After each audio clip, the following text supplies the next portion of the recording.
समन्ता चक्रवालेषु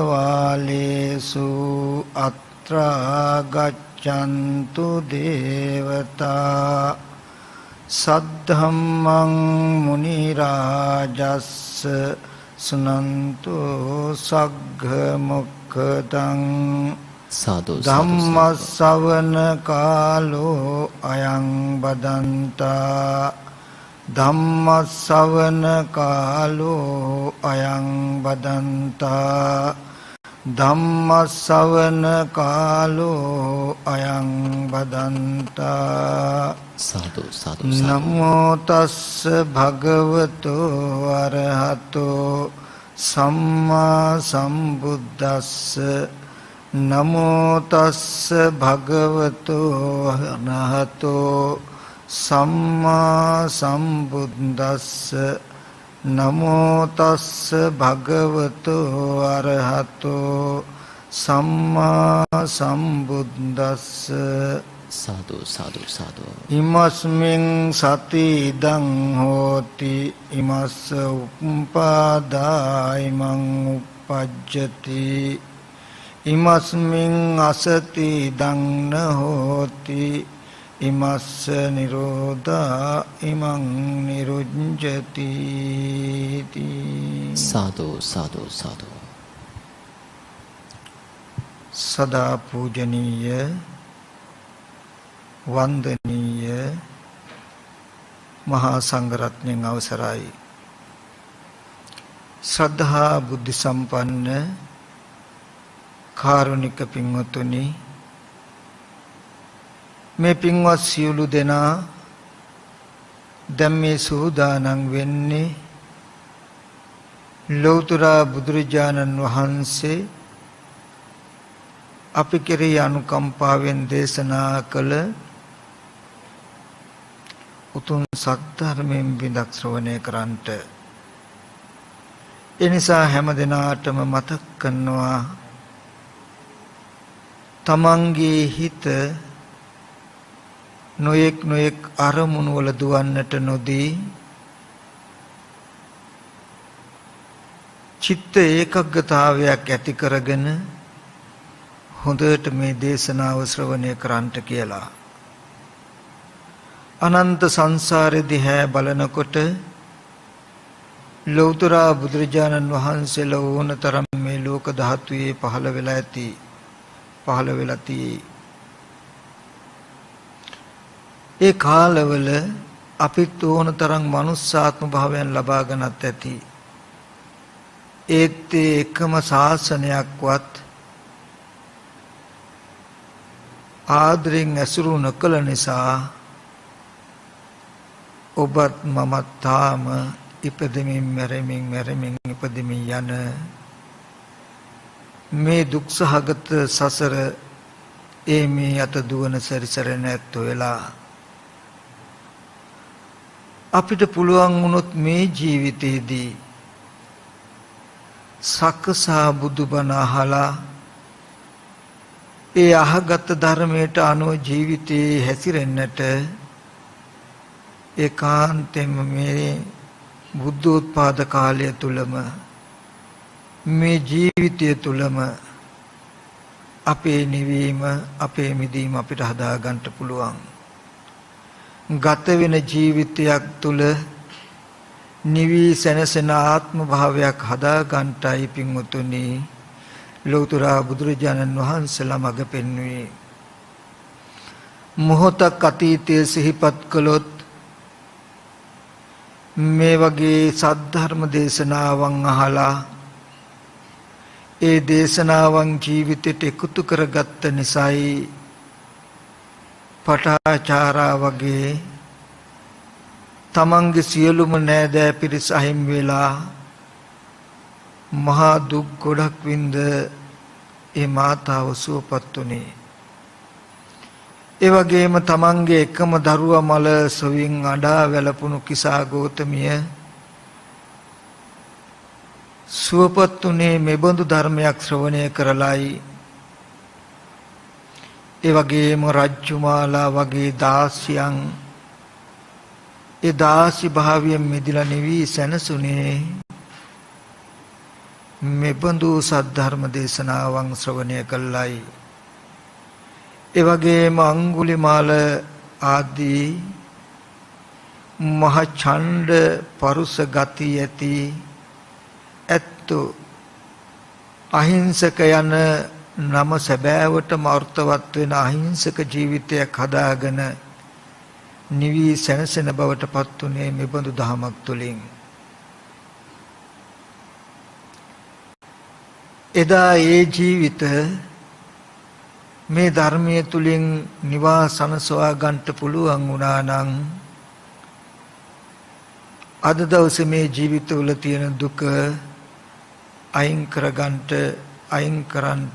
බැරි වෙන්නේ නැහැ. මොකද ධර්මය කියලා කියන්නේ එක කාලයකට විතරක් ප්‍රතිඵල තියෙන ධර්මයක් නෙමෙයි. තථාගතයන් වහන්සේ දේශනා කළේ ඉමේච සුබද්ද සම්මා විහෙරයුං අසුඤ්ඤෝ ලෝකේ අරහති යස්ස. සුබද්ද මනාකොට පිළිවෙත් පුරනවා නම් යම් කිසි කෙනෙක් මේ ලෝකේ කවදාවත් රහතුන්ගෙන් හිස් වෙන්නේ යම් කාලයක නිවි සැනසෙන ජීවිතවල අඩුපාඩුවක් පෙනෙනවා නම් ඒ ධර්මයේ තියෙන අඩුපාඩුවක් හින්දා නෙමෙයි, ඒ ධර්මයේ ජීවිතයට ලං කරගෙන හැසිරෙන ප්‍රතිපදාවල තියෙන අඩුව නිසායි. ඉතින් අතීතයේදී මෙබඳු ධර්මයන් තුලින් ජීවිතවල දුක නිවා ගත්තා නම් නිවුණා නම් අද දවසේත් අපේ ජීවිතවල දුක නිවා ගන්නට පුළුවනි. හැබැයි අපි මතක් කරන්න ඕනේ තවත් කාරණාවක්. එදා ඒ දුක්සහගත ජීවිත දුකෙන් ඈතර වෙලා සුවපත් භාවයට පත්ුනේ නිකම්ම නෙමෙයි. ඒ අහගත් ධර්මයේ තුල ජීවත් වෙන්න, ඒ අහගත් ධර්මයේ ජීවිතය කරගන්නට ඒ ඇත්ත අප්‍රමාණ විදිහට වෙර වීර්ය කළා තියෙයි. එයින් නිදසුන් කතා වශයෙන් කීපයක් අපිට මතක් කරන්න පුළුවන් වුණොත් අපි අහලා තියෙනවා සවැත් නුවර වාසී තිස්ස තෙරුන් වහන්සේ ගැන. උන්වහන්සේ තමන්ව මරන්ට ඉදිරිපත් වෙච්ච සොරුන්ගෙන් එක දවසකට ජීවිතය ඉල්ලගෙන ඊට අප පිනිස මහා කළු ගලකින් කකුලට ගහලා කකුලේ ඇට බිඳගෙන එක දවසක් ජීවිතය ඉල්ලගෙන වෙර වීර්ය කළ සසරෙන් එතර වෙච්ච බව. ඒ වගේම පීතමල්ල තෙරුන් වහන්සේ කියන්නේ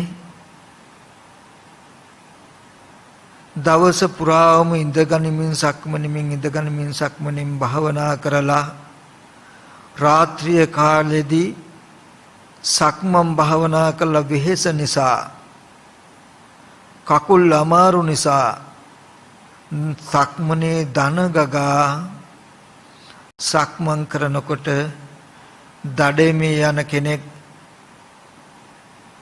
මුයෙක් දෝ යන සංඥාවෙන් විද්ධාම ඒ විදපු ඊතලයේ ගලවල තනකොළ ටිකක් ඒ ඊය වැදුණු සිදුරට උබාගෙන ඒ වේදනාව මෙනෙහි කළා සසර දුක් අවසන් කරගත් උත්තමේ. ඒ වගේම චක්කුපාල තෙරුන් වහන්සේ කියලා කියන්නේ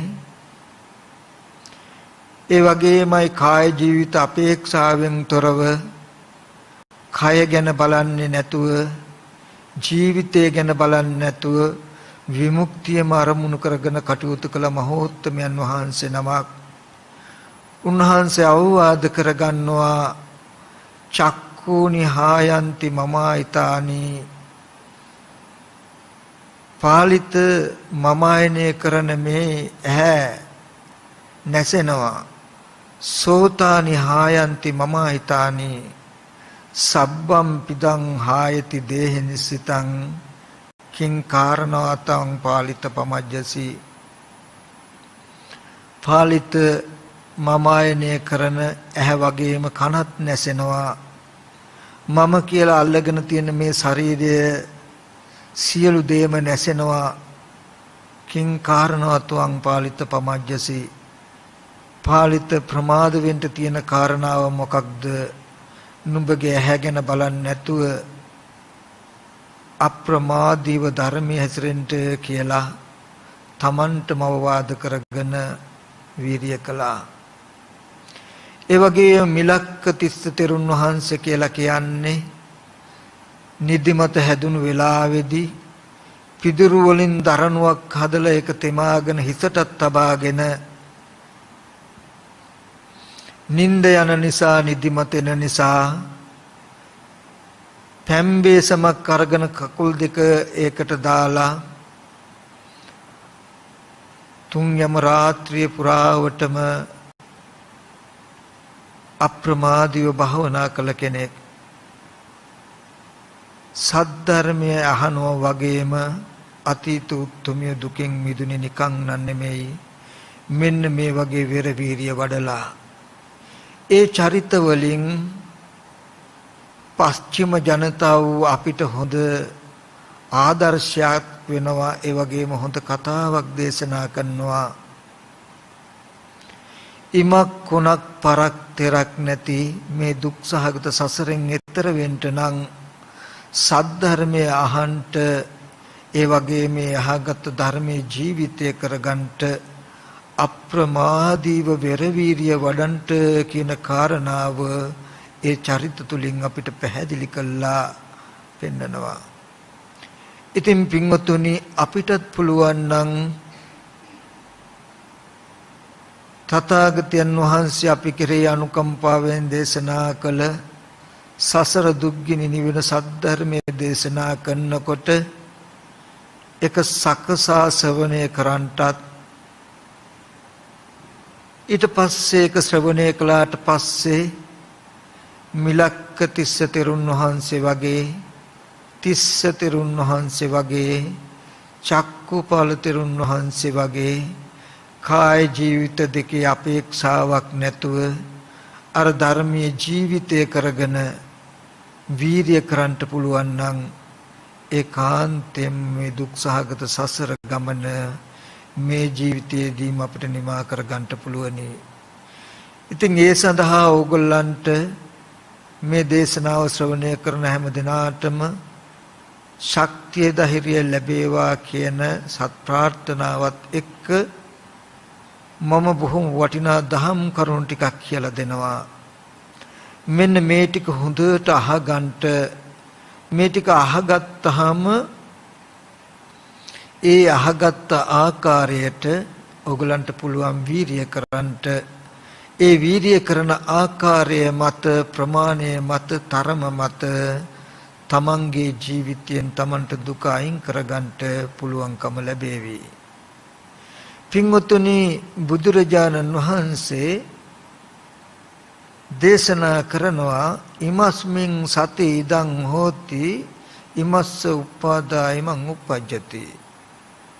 මෙය ඇති කල්හි මෙය වෙයි. මේ ධර්මයන්ගේ ඉපදීමෙන් මේ ධර්මයේ උපදී. ඉමස්මින් අසති ඉදං නහෝති ඉමස්ස නිරෝධායමං නිර්ජති. මේ ධර්මයේ නැති කල්හි මේ ධර්මයේ නොයයි. මේ ධර්මයන්ගේ නිරුද්ධ වීම මේ ධර්මය නිරුද්ධ වෙයි. එතකොට තථාගතයන් වහන්සේ දේශනා කළේ මොකක්ද?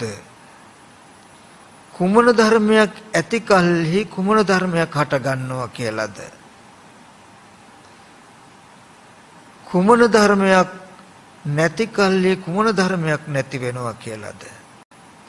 තථාගතයන් වහන්සේ පෙන්වා වදාළේ මේ පටිච්ච සමුප්පාද ධර්මතාවය. අවිද්‍යාව නැමැති ධර්මතාවය ඇති කල්හි සංඛාර නැමැති ධර්මතාවය වෙයි. අවිද්‍යාව නැමැති ධර්මතාවයේ ඉපදීමෙන් සංඛාරය නැමැති ධර්මතාවය උපදිනවා. සංඛාරය නැමැති ධර්මතාවයේ ඇති තැන විඥානය නැමැති ධර්මතාවය ඇති වෙනවා. සංඛාරය නැති ධර්මතා නැමැති ධර්මතාවයේ ඉපදීමෙන් විඥානයේ නැමැති ධර්මතාවයේ උපදිනවා.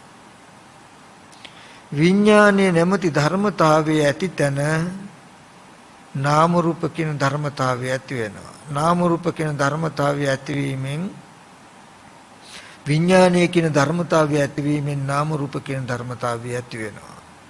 මේ විදිහට තථාගතයන් වහන්සේ පටිච්ච සමුප්පාද අංග එකින් එකට ගෙනල්ලා භවය කියන ධර්මතාවයේ යම් තැනක තියෙනවා නම් ජාතිය කියන ධර්මතාවයේ තියෙනවා.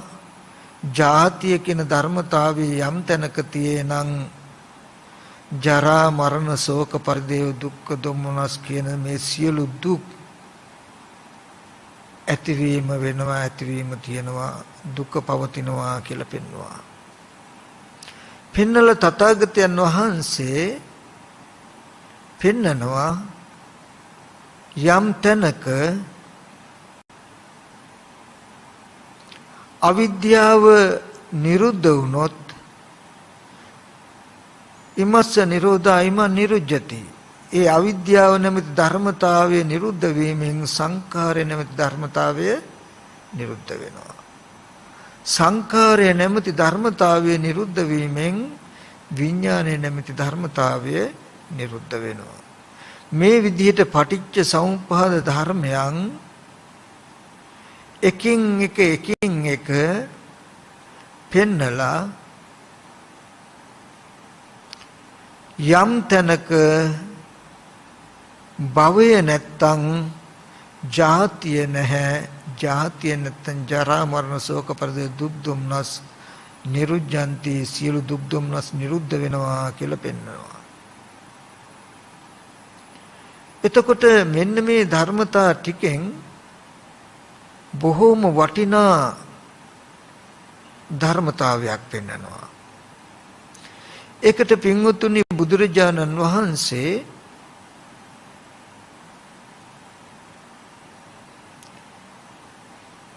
තව උපායකුත් පෙන්නනවා, උපමාවකුත් පෙන්නනවා. යම්සේ උස් කඳු මුදුනකට වර්ෂාවක් පතනය වුණොත්, වැස්සක් වැස්සොත් ඒ තුලින් ඇතිවෙන ජල කඳ පහළට ගලාගෙන ඇවිල්ලා කුඩා වලවල් පුරවනවා. කුඩා වලවල් පිරීලා මහ වලවල් පුරවනවා. මහ වලවල් පුරවලා කුඩා පොකුණු පුරවනවා. කුඩා පොකුණු පුරවලා මහ පොකුණු පුරවනවා. මහ පොකුණු පුරවලා කුඩා ගංගාවන් පිරෙනවා. කුඩා ගංගාවන් පිරීලා මහා ගංගාවන් පිරෙනවා. මහා ගංගාවන් පිරීලා මහා සමුද්‍රය පුරවනවා. මේ කාරණාවෙන් පෙන්වන එක දෙයක්, ඒ උස් කඳු මුදුනක හටගත් ජල කඳ අනුක්‍රමයෙන් ඒ වලවල් පොකුණු වැව් පුරවමින්, ගංගාවන් පුරවමින් ඇවිල්ලා නතර වෙන්නේ මහා සාගරයේ මිසක ඒට මෙහා අතරමැදක නතර වෙන්නේ නැහැ කියලා.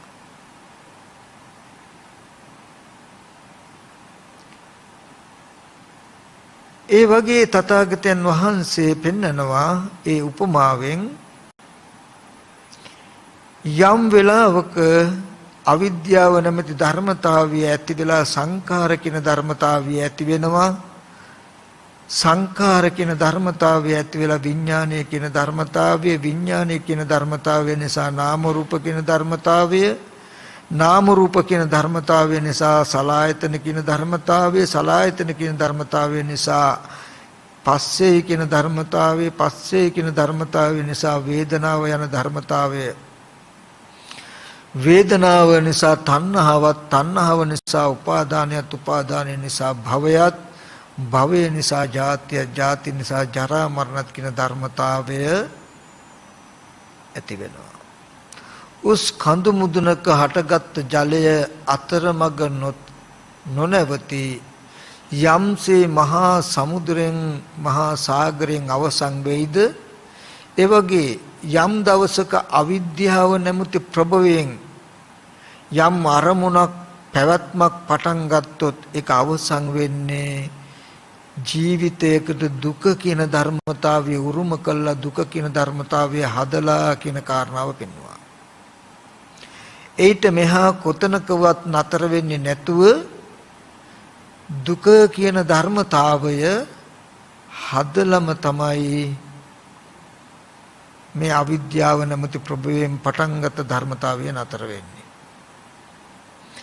ඒකෙන් මම මතක් කළේ බුදුරජාණන් වහන්සේ අපේ ජීවිතය ගැන පෙන්නනවා. ඇස් ඉදිරි පිටට හම්බ වෙන එක අරමුණක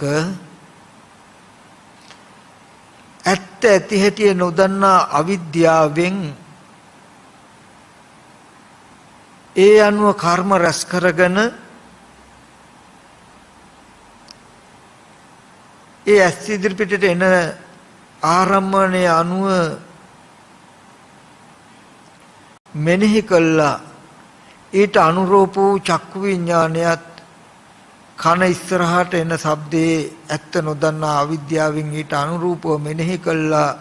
සෝත විඥානය ආදී විඥානයන් හදාගත්තොත් රූප ශබ්ද ආදී අරමුණු මෙනෙහි කළා හිත කයට නැඹුරු වෙන හැටි ඒ හිත කයට බැස ගන්න නිසා නැවත ඇහැ කන දිව නාසය ශරීරය කියන ආයතන හැදෙන හැටි ඒ ආයතන ටිකට නැවත රූප ශබ්ද ආදී අරමුණු ස්පර්ශ වීම නිසා වේදනාව ඇති වෙන හැටි වේදනාව නිසා තණ්හා උපාදාන කියන ධර්මතාවය ඇති වෙන හැටි උපාදාන නිසා භවය කියලා කියන්නේ දැක්කපු අහපු මේ විදිහට අවිද්‍යාවෙන් පටන් අරගත්තාම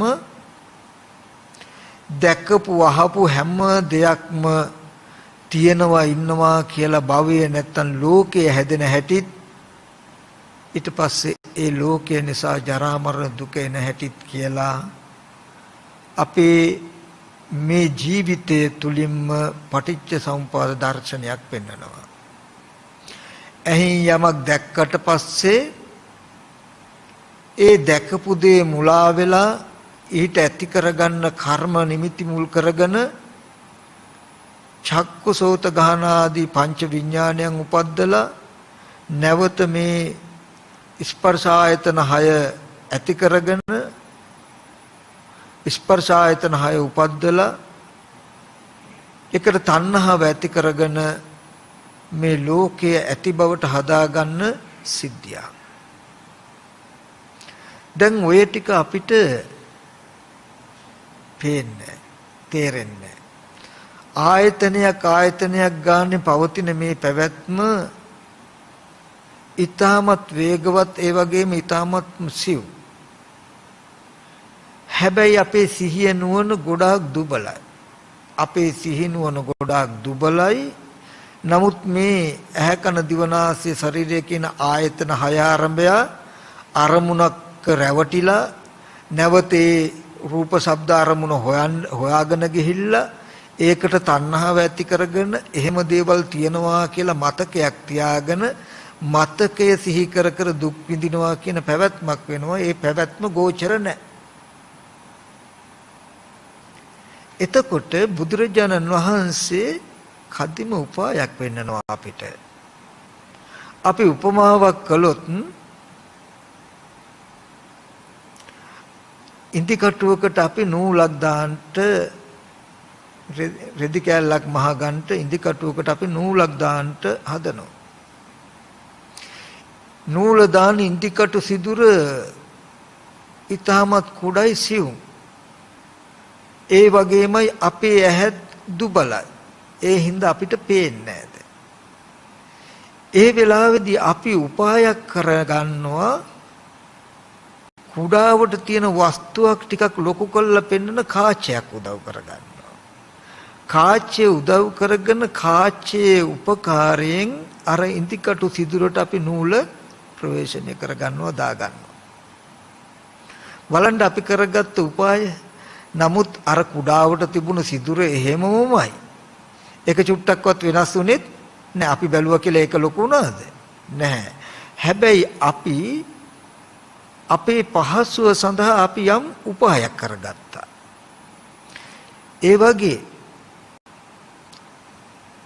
අපේ ජීවිතේ ඇහැ කන දිව නාසය ශරීරය කියන ආයතනයක් ගානේ පෙනෙන ඇහෙන දෙයට රැවටිලා ඒ ගැන මතකයක් ඇති කරගෙන ඊට අනුව පෙනෙන ඇහෙන අරමුණු හොයන්න ගිහිල්ලා ඒක තණ්හාව ඇති කරලා ඒ ගැන මතකයක් හදාගෙන ඇති බව හදාගෙන ඇති බවට තියෙන දේවල් සිහි කර කර දුක් විඳිනවා කියන පැවැත්මක් තී ඒක සියුම් වැඩි. අපේ මනස දුබලයි. දැන් අපිට පේන්නේ අපි උපායක් කරගන්නවා මොකටද? මේක ටිකක් ලොකු කළා දික් කළා බලනවා. මේ චක්‍රයේ මේ පැවැත්ම ටිකක් ලොකු කළා දික් කළා බලනවා. කොහොමද? අපි කාල 3කට තියලා බලනවා. අපේ ජීවිතයෙන් පේන්නේ නැති හින්දා අපි භව වශයෙන්ම තියලා බලනවා ටිකක් ලොකු කළා. එතකොට අපිට මේක පේනෙනවා. ඒ කියන්නේ පෙර අවිද්‍යා කර්මයට දැන් මේ සිද්ධිය අරමුණක් ගන්න වෙන සිද්ධිය නමුත් පේන්නේ අපි උපායක් කරගන්නවා ඒක භව වශයෙන් ටිකක් දීර්ඝ කළා බලා ගන්නවා. හැබැයි හොඳට මතක තබා ගන්න ඕනේ අපි උපායශීලීව අර කාචයකින් ලොකු කරගත්තට අර තිබුණ සිදුරෝමයි මේ පේන්නේ උපාය නිසා. ඒ වගේ ආයතනයක් ගානේ තියෙන පටිච්ච සමුප්පාද સિદ્ધාන්තය බලාගන්න දැනගන්න අවබෝධ කරගන්න පහසු පිණිස අපි උපහායක් කරගන්නවා මේ පටිච්ච සමුප්පාද ක්‍රියාවලිය ධර්මතාවය භව වශයෙන් බෙදලා බලා ගන්නවා. ඒ කියන්නේ අපි බලනවා පෙර භවයේ අවිද්‍යා සංඛාර අවිද්‍යාවෙන් කර්ම රැස් කරපු නිසා මේ ජීවිතයේ විඥාන නාම රූප සලආයතන පස්ස වේදනා කියලා මේ විපාක ස්කන්ධ ටිකක් හැදෙනවා. ඒ විපාක ස්කන්ධ ටිකට තණ්හා උපාදාන කියන කෙලෙස් ටිකක් එකතු වුණාම භවය හැදෙනවා. භවය කියලා කියන්නේ දැක්කපු අහපු හැම දෙයක්ම ඇති බවට අපි තුල ගොඩ නැගෙන ගතිය. තව පැත්තකින් ගත්තොත් ඕකට තමයි කාම භවය, රූප භවය, අරූප භවය කියලා තුන් භවය කියලා කියන්නේ. මේකට තමයි ලෝකي කියලා කියන්නේ. මම තව උපමා වලින් පැහැදිලි කරලා දෙන්නම්. මෙන්න මේ භවය හැදුනහම අවිද්‍යාවෙන් පටන් ගත්ත ක්‍රියාවලිය අවසන් වෙන්නේ භවය හදන තැන දක්වා විතරයි. ඊට පස්සේ භවය නිසා ජාති ජරා මරණ ඇති වෙනවා. ඒ කියන්නේ පෙර අවිද්‍යාව කර්මය සකස් කළා. කර්මය ප්‍රතිසන්දි විඥානේ නාම රූප ආයතන ටික හදලා ස්පර්ශ වේදනා කියන විපාක ටික හැදුවා. ඒ විපාක ටිකට තණ්හා උපාදාන කියන කෙලෙස් ටික යෙදුනට පස්සේ ඒ කෙලෙස් ඇති කරගත්ත ඇහැ නිරුද්ධ වෙනවා, රූපය නිරුද්ධ වෙනවා, චක්කු විඤ්ඤාණ නිරුද්ධ වෙනවා. දකින අහන දේවල් නිරුද්ධ වුණාට දැකපු අහපු දේවල් ඇති බවට අපේ මනස තුල භවය සකස් වෙනවා. ඔකට කියනවා කර්ම භවය කියලා. අපි උපමාවක් කළොත් කවදාවත් අපි දැක්කේ නැති, දන්නේ නැති, දැක්කේ නැති දෙයක් අපිට සිහි කරන්න බෑ. සිහි කළා ඒ පිළිබඳව සැප දුක් විඳින්නටත් බෑ. ඒ ආරම්භය කුසල අකුසල කර්ම රැස් කරගන්නටත් බෑ. එහෙම දෙයක් අපි ගාව නැහැ. නමුත් කවදාවත් දැක්කේ නැති තැනකට ගිහිල්ලා අපි ඒ වටපිටාව බලනවා. වටපිටාවේ තියෙන සද්දයක් අහනවා. වටපිටාව බැලුවා තියෙන ශබ්දයක් අහපු එක විතරයි කරන්නේ. අපි ආපහු ආවට පස්සේ මෙන්න මේ වගේ ලස්සන බලන්න තැනකුත් තියෙනවා. එතෙන්ට ගියොත් මේ වගේ සද්ද අහන්න පුළුවන් තැනකුත් තියෙනවා කියලා දැනුමක් අපි ගාව ගොඩ නැගිලා තියෙයි. බලන්නක ඇහෙන් බලපු එක එකතු වෙලා තියෙන හැටි. ඇහුණු දේ එකතු වෙලා තියෙන හැටි. ඒ වගේ කුඩා කාලේ ඉඳන් ඉස්කෝලේ ගිය හැටි, ඉස්කෝලේ තිබුණ හැටි, ඒ කාලේ හිටපු යාළුවෝ මිත්‍රයෝ රැකිරක්ෂා කළ හැටි බලන්න ඕගලන්ට ඔක්කොම මතක් කරගන්න පුළුවන්කම. සමහර විටක අපි වර්තමානයේ ගිහිල්ලා බලනකොට ඒ තිබුණු තැන්වල තියෙන පොළොවේ පිහිටීම පවා නැහැ. නමුත් මෙහෙම දේවල් තිබුණා කියන කම හැදිලා තියෙ නේද අපිට? අන්න ඒකට තමයි භවය කියලා කියන්නේ. ඔකට තමයි ලෝකේ කියලා කියන්නේ. ඔකට කියන තව පැත්තකින් මොකද්ද? පංච උපාදාන ස්කන්ධ ලෝකේ කියලා. ඔන්න ඔය භවපච්චය ජාති කියන්නේ මනස තුල අන්න ඒ විදිහට තියෙනවා කියලා ගොඩ නැගිච්ච දේවල් තියෙනවා. ඒ දේවල් හැම වෙලාවෙම සිහි වෙනවා අපිට. සිහි කර අපි ඒව තුල සැප දුක් සහගත විදිහට හිත හසුරවනවා. ලෝභ දේශ මෝහ විදිහට කෙලස් පවත්නවා. ඒ කුඩා කාලේ යාළුවෝ සිහි කරගන්න පුළුවන්. සිහි කරගෙන එදා කියපු දේවල් අද සිහි කර සතුට වෙන්නත් පුළුවන්, දුක් වෙන්නත් පුළුවන්. ඒවට තරහ ගන්නත් පුළුවන්, කැමති වෙන්නත් පුළුවන්. බලන්නකො එතකොට ඒ අයත්ින් දැන් වර්තමානයේ ඒ සැපහා දුක නැත්තම් ලෝභ දේශ මොහ කියන ගති ඇති උනේ දැන් මේ පුද්ගලයෙක්ගේ අවදි වීම නිසායි. ඒ පුද්ගල භාවයේ ජාති පුද්ගල භාවයේ අවදි ඇති උනේ මොකක් නිසාද? භවය නිසා. මෙහෙම අය මෙහෙම දේවල් තිබුණා කියන ගතිය නිසායි. එතකොට මෙන්න මේ පටිච්ච සමුප්පාද සිද්ධියෙන් කියන්නේම අද ඕගොල්ලෝ දැනට ගෙදර ගිහිල්ලා මෙහෙම ඉන්නකොටත් බලන්න දරුවා ගැන, ඥාතීන් ගැන, අම්මා ගැන, සහෝදරයෝ ගැන, ගෙවල් දොරවල් ගැන සිහි කර දුක් වෙනවා, සතුටු වෙනවා. සිහි කර දුක් වෙනවා, සතුටු වෙනවා. ඒ වගේම සිහි කර ගන්න අරමුණු සැපදායක වුණාම ලෝකය ලෝභය ඇති වෙනවා. සිහි කර ගන්න අරමුණු දුක්දායක වුණාම ද්වේෂය ඇති වෙනවා. නැත්තම් සිහි කරගත් අරමුණු උපේක්ෂා සහගත වුණත් පුද්ගල භාවයක මෝහය තියෙයි. අන්තිමට මේ සිහි කරගෙන කටයුතු කරන, ඒ කියන්නේ අම්මා තාත්තා දුව පුතා කළ කී දේවල් අපි කෙටියෙන් ගත්ත උදේ ගත්ත ආහාර ටික සිහි කළ හැකි නේද? එතකොට මේ විදිහට අරමුණු සිහි කරගන්න පැවැත්මට කියනවා පංච උපාදානස්කන්ධ ලෝකේ කියලා. මේ සිහි වෙන්නේ ඕගොල්ලන්ට අපි දැකපු පැත්තේ එහෙම අය දැනුත් ඉන්න නිසා නෙමෙයි. පෙනෙන ඇහෙන දෙයට කෙලස් ටිකක් එකතු වෙලා ඒ දේවල් තියෙනවා, ඒ දේවල් ඒ අය ඉන්නවා කියන හැඟීමක් අපි තුල ඇති වෙච්ච නිසා. ඒ තියෙනවා ඉන්නවා කියලා දැනෙන හැඟෙන කමයි අපි මේ සිහි කරන්නේ. ඉතින් මම මතක් කරන්න මට යෙදුනේ ඕනේ උනේ අපි කෙටියෙන් ගත්තොත් ඒ ටික තේරෙන්නේ නැත්නම් මේ කතා කරන එක දෙයක්වත් ඕගොල්ලෝ මතක තියාගන්න උත්සාහවත් වෙන්න එපා. මේ ටිකේදී දැන් හොඳට අහුම්කම් දෙන්න. ඒකනු නීවරණ ධර්ම දුර වෙනවා. හැබැයි මම අන්තිමට ඕගොල්ලන්ට කියලා දෙනවා ජීවිතයෙන් කරන්න යමක්. ඒ ටික හොඳට මතක තියාගන්න ඕනේ. මේ ඔක්කොම මතක තියාගන්න කියලා කිව්වොත් මම පැය එකමාරක් දෙකක් කරන ධර්ම දේශනාව ඔක්කොම මතක තියාගන්න කිව්වොත් ඒක ඕගොල්ලන්ට කරන්න පුළුවන් කමකුත් නැහැ, වෙහෙසටපත් වෙනවා විතරයි.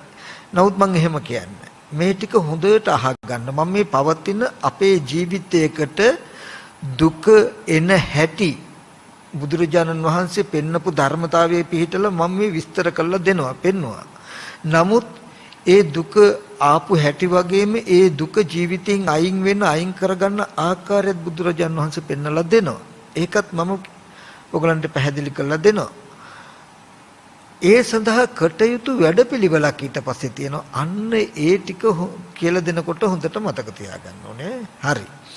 එතකොට අපි කෙටියෙන් ගත්තොත් දැන් ඔය කතා කරපු සිද්ධාන්තයන් ඔක්කොම අයින් කරලා කෙටියෙන් කතා කළොත් උස් කඳු මුදුනක පටන් ගත්ත ජලය නොනැවති මහා සමුද්‍රය කරා ගහගෙන ආව ඒ ජලයේ නවාතන උනේ මහා සාගරය වගේ අතරමඟ මුකුත් නතර උනේ නෑ වගේ පෙර අවිද්‍යාව නැමැති ධර්මතාවයෙන් හටගත්ත මේ ප්‍රභවය දැන් නතර වෙලා තියෙයි කොතනින්ද අපේ ජීවිත දුකයි කියන තැන හදලා අද අපි ජාති ජරා මරණ ශෝක පරිදේ දුක් දුම්නස් උපායාස කියන සියලු දුකෙන් යුක්ත සියලු දුක් විඳින ඇත්ත වෙලානේ හරි දැන් අද අපේ ජීවිතය දුක් සහගත පැවැත්ම නැමැති ධර්මතාවයකින් නතර වෙලා තියෙයි.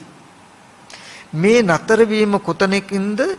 පෙර අපි මේ චක්‍රය හැටියට ගත්තාම පෙර අවිද්‍යා කර්ම කියලා අපි ගන්නකොට ඒ පෙර අවිද්‍යාව නැමැති ධර්මතාවයෙන් පටන් ගත්ත පැවැත්ම නතර වුණේ කොතනින්ද?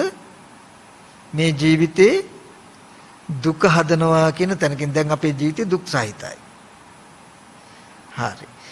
දැන් අද විද්‍යාව තිබුණොත් මොකක් වෙයිද?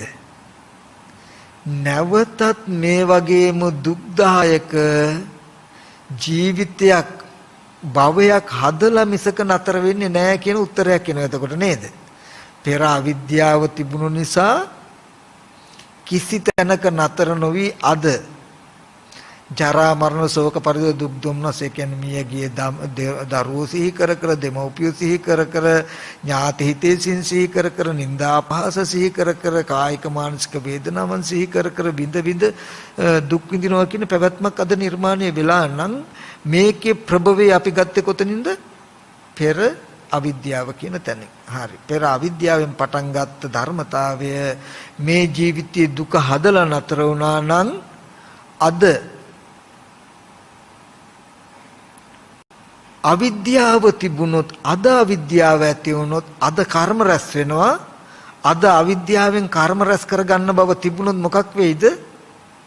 අනාගතයටත් මේ වගේ විපාක ස්කන්ධ ටිකක් හදලා විපාක ස්කන්ධ ටිකට එදාටත් කෙලෙස් යෙදිලා එදාටත් මේ වගේම භවය හැදිලා මේ වගේම ජරා මරණ දුක හැදෙනවා කියන එක නවත්තන්න පුළුවන් කමක් නැහැ.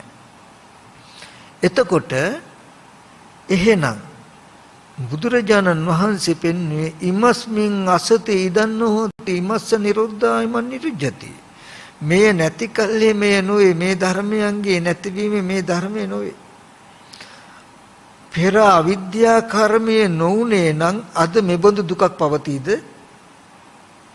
නැහැ. පෙර අවිද්‍යාව නැත්තම් සංකාරය නැහැ. අවිද්‍යාව නිරුද්ධ වෙනකොට සංකාරය නිරුද්ධ වෙනවා. එහෙනම් පෙර අවිද්‍යා කර්ම නොඋනේ නම් අද මේ වගේ මේ ආයතන ටික ඇති වෙලා මේ වගේ ශෝක පරිදේ දුක් දුම්නස් කියන දුකේ පැවැත්මක් विद्यमान වෙන්නේ නැහැ. හරි. එහෙනම් අපි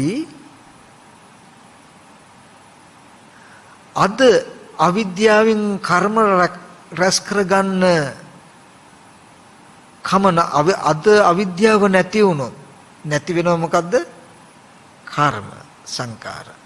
අද අවිද්‍යා කර්ම නොවුනොත් මතු මේ වගේ ජරා මරණ ශෝක පරිදේ දුක් දුම්නස් කියන ධර්මතාවයක්. එතනදී හොඳට මතක තබා ගන්නට ඕනේ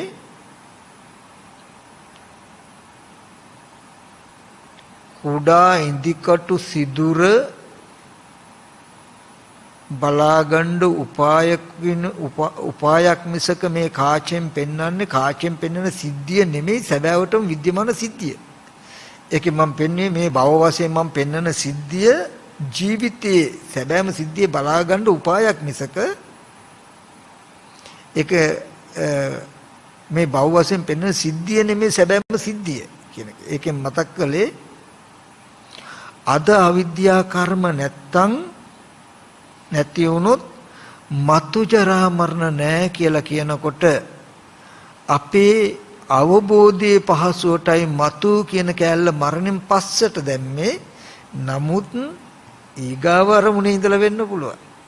මේ මතුවේ කියන සිද්ධිය ඊගාව අරමුණේ ඉඳලත් අනාගතයට කමක් නැහැ. අපි උත්තරයක් අපිට ආවා මේ ටික ගවේෂණය කරනකොට අතීතයේදී අවිද්‍යා කර්ම තිබුණු නිසායි අද අපේ ජීවිතයේ දුක්සහගත බවක පවතින්නේ. අදත් අවිද්‍යාව නැමැති ධර්මතාවය දුරු නොකොළොත් මතුවටත් අපේ ජීවිතවල දුක්සහගත ස්වභාවය නැති වෙන්නේ නැහැ කියන උත්තරයක් ආවා. ඊට පස්සේ උත්තරයකට ආවා අපිට පෙර අවිද්‍යා කර්ම නොවුණා නම් අද දුක පවතින්නේ නැහැ. එහෙනම් අද අවිද්‍යා කර්ම නොවුනොත් මතුවට දුක පවතින්නේත් නැහැ කියලා උත්තරයක් ආවා. මේකෙදී අපිට ලැබුණේ එක උත්තරයයි මොකද්ද? අවිද්‍යාව නැමැති ධර්මතාවයේ තිබුණොත් දුක කරා යනවාම යතරමඟක නතර නොවි. දුක අවසන් කරන්න නම් අවිද්‍යාව නැමැති ප්‍රභවයම අපි අයින්කට යුතුයි කියන උත්තරයක් අපිට ලැබුණා. දැන් අපි බලන්න ඕනේ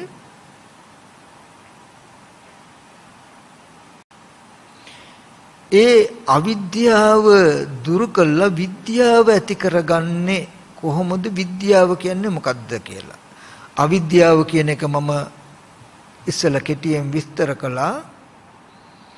ඇස් ඉදිරි පිටට රූපයක් හම්බ වෙනකොට ඒකේ ඇත්ත නොදන්නා කම නිසා ලෝභය, ද්වේෂ, මෝහ කියන කුසල අකුසල කර්ම ඇති වෙන විදිහට පෙනෙන දේ ආරම්භය අපි හිතන කම නිසා කන ඉදිරි පිටට ශබ්දයක් ඇහෙනකොට ඒ ශබ්දයේ ඇත්ත නොදන්නා කම නිසා කුසල සහගත අකුසල සහගත කර්ම රැස් කරගන්න කම තමයි මේ අවිද්‍යාව පත්‍ය සංඛාරා කියලා කියන්නේ කියන කාරණාව. දැන් අපි බලන්න ඕනේ එහෙනම් විද්‍යාව කියන්නේ මොකක්ද කියලා. අවිද්‍යාව කියන ධර්මතාවය අමුතුවෙන් අර්ථ දක්වන්න ඕනේ නෑ අපේ ජීවිතේ. තව පැත්තෙන් ගත්තොත් අවිද්‍යාව කියන්නේ මොකද්ද කියලා මේ අපේ ජීවිතය කියලා පෙන්වන්න විතරයි තියෙන්නේ. තව පැත්තක මොකද ඒකට සාක්ෂියක් තියෙයි. ඇයි අපේ ජීවිත දුක්සහගත නම් දුක්සහගත පැවැත්ම තියෙන්නේ අවිද්‍යාව නැමැති ධර්මතාවයේ තියෙන නිසාමයි නා. අවිද්‍යාව කොතනක හරි තියෙනවා නම් අවසන් වෙලා තියෙන්නේ දුක හදලා දුක පවත්වලා නම් අපේ ජීවිතත් අද දුක්සහගත පැවැත්ම තුල නම් තියෙන්නේ. අපේ පැවැත්ම ජීවිතයේ පැවැත්ම වෙන්නේ අවිද්‍යාව මතයි අවිද්‍යාව තුලයි කියන එක එකට නිදසුනක් ධර්මතාවයක්. දැන් අපිට අමුතුවෙන් හොයාගන්න නම් හොයාගන්න තියෙන එක දෙයයි මොකද්ද? විද්‍යාව කියන්නේ මොකක්ද කියලා.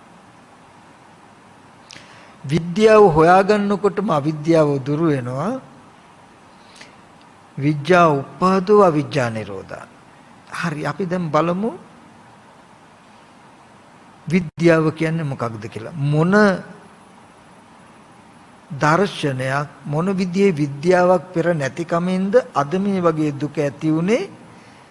මොන විදිහේ විද්‍යාවක් අපේ ජීවිතය තුල හදාගත්තොත්ද අනාගතයට මේ බඳු දුක නොවෙන්නේ කියන ටිකයි දැන් අපිට අවශ්‍ය වෙන්නේ.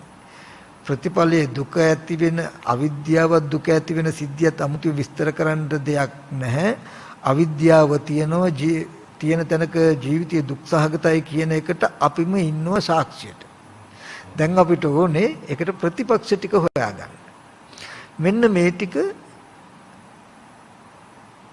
හොඳට මතක තියාගන්න.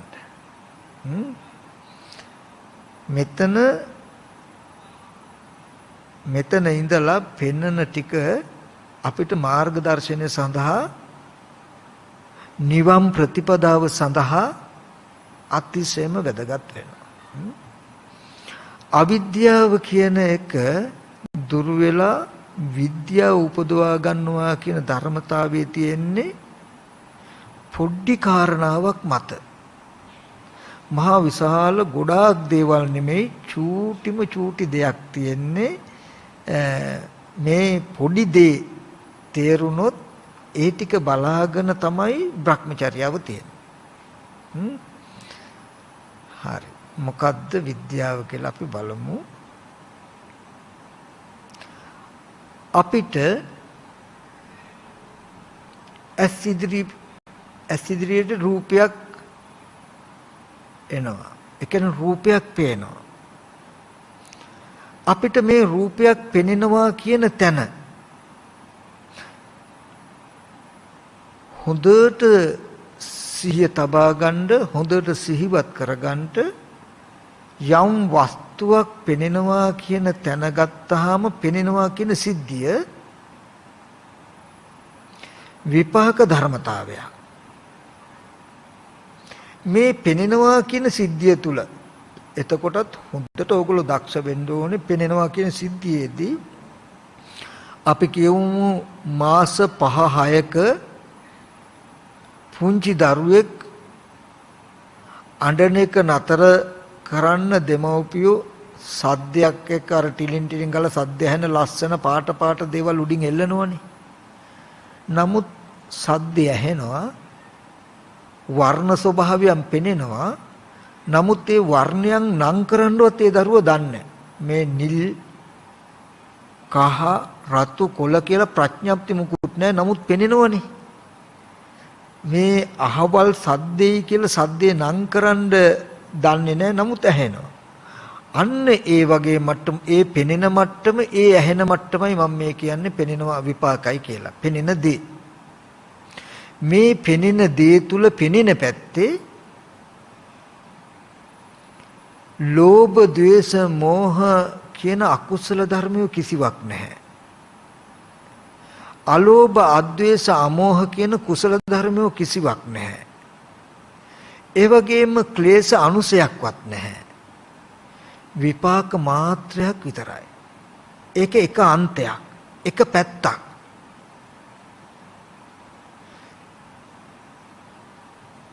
ඒ පෙනෙන දේ ආරම්භය අපිට කිසිවක් කළ හැකි බවක් නැහැ. යථාර්ථය දිත්තේ මතන් දැකීම මාත්‍රයක්ම පමණයි.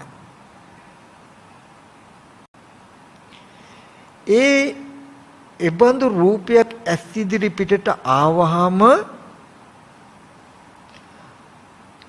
යම් වෙලාවක අපි දන්නවා නම් පෙනෙන දේ පෙනීම මාත්‍රයක් විතරයි. පෙනෙන දේ ආරම්භය මොනවා හරි දෙයක් අපි හිතුවොත් හෝ ඒකට කිව්වොත් හෝ කළොත් හෝ ඒ හිතන කියන කරන දේ හිත පිළිබඳ වූවක්ම මිසක ඒක පෙනෙන පැත්තට අයිති නෑ කියලා අපිට දකින්න පුළුවන් නම් ඒකම විද්‍යාව. හොඳට මතක තියාගන්න. දැන් මේ ඉදිරියෙන් මට වස්තුවක් පෙනේ. පෙනෙන දේ පෙනීම මාත්‍රයක් කියන්නේ මම මෙහෙම මේක බුලත් වට්ටියක්, මේකේ පුවක් තියෙනවා, හුණුත් තියෙනවා නේද කියලා හිතුවත් මම හිතන විදිහට දැනගන්නවා. මම හිතන දේ බැඳිලා තියෙන්නේ දැනගන්න පැත්තට, හිත පැත්තට මිසක මම හිතන දේ පෙනෙන සිද්ධියට අයිති නෑ නේද කියන නුවණක් මට තියෙනවා. එහෙම තිබුණොත් මේ පෙනෙන සිද්ධිය පෙනෙන පැත්තට හිතන දේ බැඳුනේ නැත්තම් වෙන වාසියක් tie මොකද්ද? ඊට අනුරූප වූ විඥානේ, චක්කු විඥානේ, සෝත විඥානේ පිහිටන්නේ. පෙනෙන දේ පුරාණ කර්මයෙන් හටගත්ත දෙයක්. දැන් මොනවා හරි දෙයක් හිතනවා නම්, කියනවා නම්, කරනවා නම් ඒක නව කර්ම. මේ දෙපැත්තක්. අපි මේ පෙනෙන දේ සිද්ධිය දිහා ගත්තාම අරගෙන පෙනෙනවා, පෙනෙන දෙයට බුලත් කියලා හිතනවා. අපි පරණ දෙයි අලුත් දෙයි දෙකම එකට කරගෙනයි කර්ම සකස් කරගන්නේ, භවය හදාගන්නේ. මේ එකම අරමුණේ අන්ත දෙකක් තියෙනවා. අන්ත දෙකක් කිව්වේ පෙනෙන දේ දිත්තේ දිත්ත මත්තම් පෙනීම මාත්‍රයක් විතරයි. මේක බුලත් පුවක් හුණු තියනවා පිත්තල හෙප්පුවකයි දාලා තියෙන කියලා මං හිතුවා. ඒ වගේම මං කටිනුත් කිව්වා. මේක ගන්න ඕනේ කියලාත් හිතනවා. ඕනනම් අතක් දික් කරනවා කියන්නේ මේ හිතන කියන කරන දේවල් මොනවද? නව කර්ම. මේ හිතන කියන කරන දේවල් බලාගෙන තමයි විඥාණය නැත්නම් හිත ඇති වෙන්නේ. අපිට අවිද්‍යාව ප්‍රත්‍ය වුණු තියෙන දෝෂේ පෙනෙන දේ පෙනීමක් විතරයි. මම හිතන කියන කරන දේවල් හිතන විදිහට දැනගන්නවා, කියන විදිහට දැනගන්නවා, කරන විදිහට දැනගන්නවා, හිතන කියන කරන දේවල් දැනගන්නවා කියන හිත පැත්තට හා බැඳිලා සම්බන්ධ වෙලා තියෙනවා මිසක පෙනෙන පැත්තට අයිති නෑ නේද කියලා දන්නේ නැත්තම් අපි මොකද කරන්නේ? පෙනෙන පුරාණ කර්මයට පෙනෙන දේ වර්තමාන බුලත් පුවක් හෙප්පුව කියලා හිතුවාම විඥාණයෙන් දැනගන්නවා දෙපැත්තකට නැති එකක්. මේ පෙනෙන දේ බුලත්ය, පෙනෙන දේ පුවක්ය, පෙනෙන දේ හුමිය කියලායි දැනගන්නේ. කියන දේ ගොඩක් සියුම්. හිතින් කිරින් කිසිවක් අයිති නැති කුසල කුසල කර්ම කිසිවක් අයිති නැති කෙලෙස් චුට්ටක්ව සම්බන්ධ නැති අබිනිපාත මාත්‍රයක් විතරයි පෙනෙනවා කියන කම. පෙනෙනවා සිද්ධියක්. පෙනෙන දෙයට හිතන කියන කරන එක බැන්දොත් මම හිතන කියන කරන එක, ඒ කියන්නේ මට හිතන්න පුළුවන් වුණොත් පෙනෙන දෙයට මේක බුලත් කියලා හිතුවොත් මේ රූපයත් මම හිතපු එක දෙකම උදව් කරගෙන මේ පෙනෙන රූපේ බුලත් කියලා මම දැනගන්නවා. මේක පිත්තලයි කියලා හිතුවොත් දැන් පිත්තල කියලා හිතුවේ කොහෙන්ද? අපි හිතෙන්. හිතන එක චේතනාවක්, නව කර්මයක්. ඒක පෙනෙන පැත්තට අයිති සිද්ධියක් නෙමෙයි. පෙනෙනවා කියන දර්ශනේ නිර්මාණ වුණේ පුරාණ කර්මයකට විපාකයක් හැටියට. දැන් අපි හිතනවා කියන සිද්ධිය වර්තමාන චේතනාවෙන් හටගන්න එක, හිතන විදිහට දැනගන්න එක. අපි බුලත් පුවක් කියලා හිතනකොට හිතන එක පෙනෙන පැත්තට ගැට ගහපු ගමම්ම චක්කු විඥානෙ උපදිනවා. අවිද්‍යාව තිබුණොත් ටග්ගල සංකාර සංකාරපච්ච විඥාන චක්‍රය හට ගන්නවමයි. සද්දයක් ඇති වෙනවා.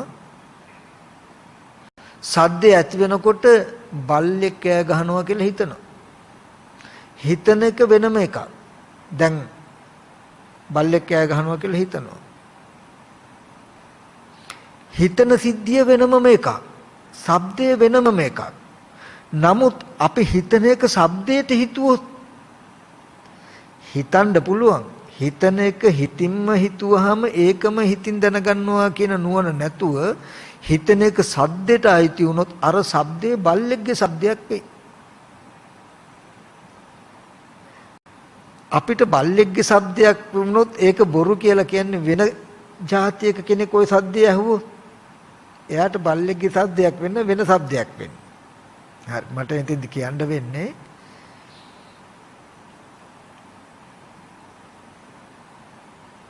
පෙර අවිද්‍යා කර්මයට හටගත් විපාක ධර්මතාවයක් හැටියට රූප පෙනේ. ඇස් ඉදිරි පිටට රූපෙයි රූපේ යථාර්ථයේ දිත්තේ මතන් දැකීම මාත්‍රයක් විතරයි. කන අභියසට ශබ්දෙයි සුතේ සුත මතන් ඇසීම මාත්‍රයක් විතරයි. නාසයට දිවට කයට අරමුණු හම්බ වෙයි. මුතේ මුත මාත්ත. ඒ දෙයක් සිහි කරගන්න පුළුවන්කමයි විඤ්ඤාතේ විඤ්ඤාත මත්ත. ඔය පැත්තට කියනවා ස්පර්ශයේ අන්තය කියලා. සක්කායන්තේ කියලා කියනවා. ඔය ආරම්භය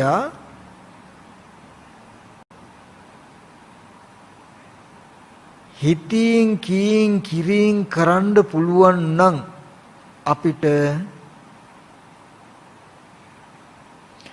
අපි ඒ ස්පර්ශ ආයතන හය හා බැඳෙනවා. ඒ කියන්නේ ඇහැට පෙනෙනවා.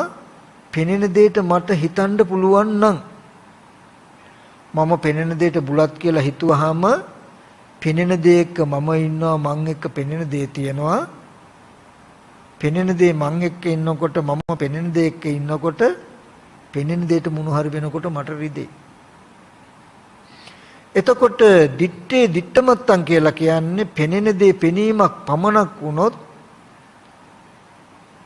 මොනවා හරි දෙයක් මම හිතුවොත් හිතනවා කියන දේ පෙනෙන දෙයට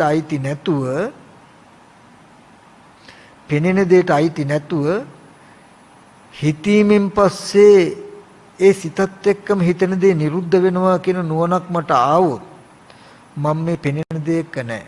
පෙනෙන දේ මං එක්කත් නැහැ. ඒකයි බාහ්‍ය දාරුචිරිතරුන් වහන්සේට පෙන්වන්නේ බාහ්‍ය යම් වෙලාවක ඔබට දිත්තේ දිත්තමත්තන් දැකීම මාත්‍රයක් වුණොත් එකල්ලි ඔබ එහි නැහැ. එකල්ලි ඔබ එහි නැත්තම් ඒ අරමුණ ඔබ එක්කත් නැහැ. ඔබ අරමුණ එක්කත් නැත්තම් අරමුණ ඔබ එක්කත් නැත්තම් එකල්ලි බාහ්‍ය ඔබ මෙලොව නෙමෙයි. එකල්ලි ඔබ පරලොවත් නෙමෙයි. ඔබ මෙලොව පරලොව දෙයතර අතරත් නෙමෙයි. මේ දුකේ අවසාන. මේකෙන් කියන්නේ එක දෙයයි.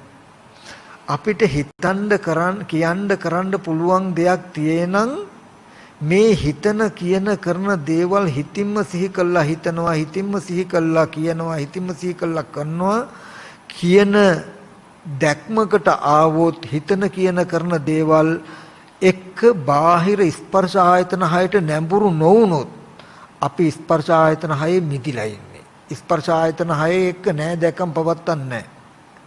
ඇහැ කන දිව නාසය ශරීරය කියන ආයතන හය එක්ක චුට්ටක්වත් අපි ගනුදෙනුවක් නැහැ. දාට අපි මේ ලෝකෙ මිදිලා. ඇහෙන් රූපෙන් චක්කු විඥාණයෙන් කනෙන් ශබ්දෙන් සෝත විඥාණයෙන් මිදිලා කියලා කියන්නේ පෙනෙන ඇහෙන දේවල් තිබුණට හිතෙන් තමන් නොඇලිලා ඉන්නේ. හැම වෙලාවෙම පෙනෙන දේ ඇහෙන දේ ඇලිලා බැඳිලා උපාදානව ඉන්නවා කියන්නේ වෙන මොකුත් නෙමෙයි. පෙනෙනකොට රෝස මලක්නේ ලස්සනයිනේ කහපාටයිනේ පුවක්නේ බුලත්නේ කියලා ඔන්න පෙනෙන දෙයට හිතා නැඹුරු වෙනවා. අහවල් ගායකයාගේ සින්දුවනේ ගායිකාවගේ සින්දුවනේ අහවර කුරුල්ලගේ සද්දනේ කියලා අපි මේ හිතෙන් ශබ්දය කරා යනවා. ඒ කෝපි සුවඳනේ කැවුම් බදින සුවඳනේ පිච්ච මල් සුවඳනේ කියලා හිතෙන් ගන්ධය කරන්න නැඹුරු වෙනවා. අපිට හිතෙන් දැන් හිතන්න පුළුවන්කම මේ පෙනෙන ඇහෙන කියන ආයතන ටිකට බැන්දොත් අපිට ලෝකයක් නිර්මාණය වෙනවා. යම් වෙලාවක රහතන් වහන්සේ කියලා කියන්නේ මේ ස්පර්ශ ආයතන හයම පෙනෙන ඇහෙන ගඳ සුවඳ ලබන රස විඳින ස්පර්ශ ආයතන හයම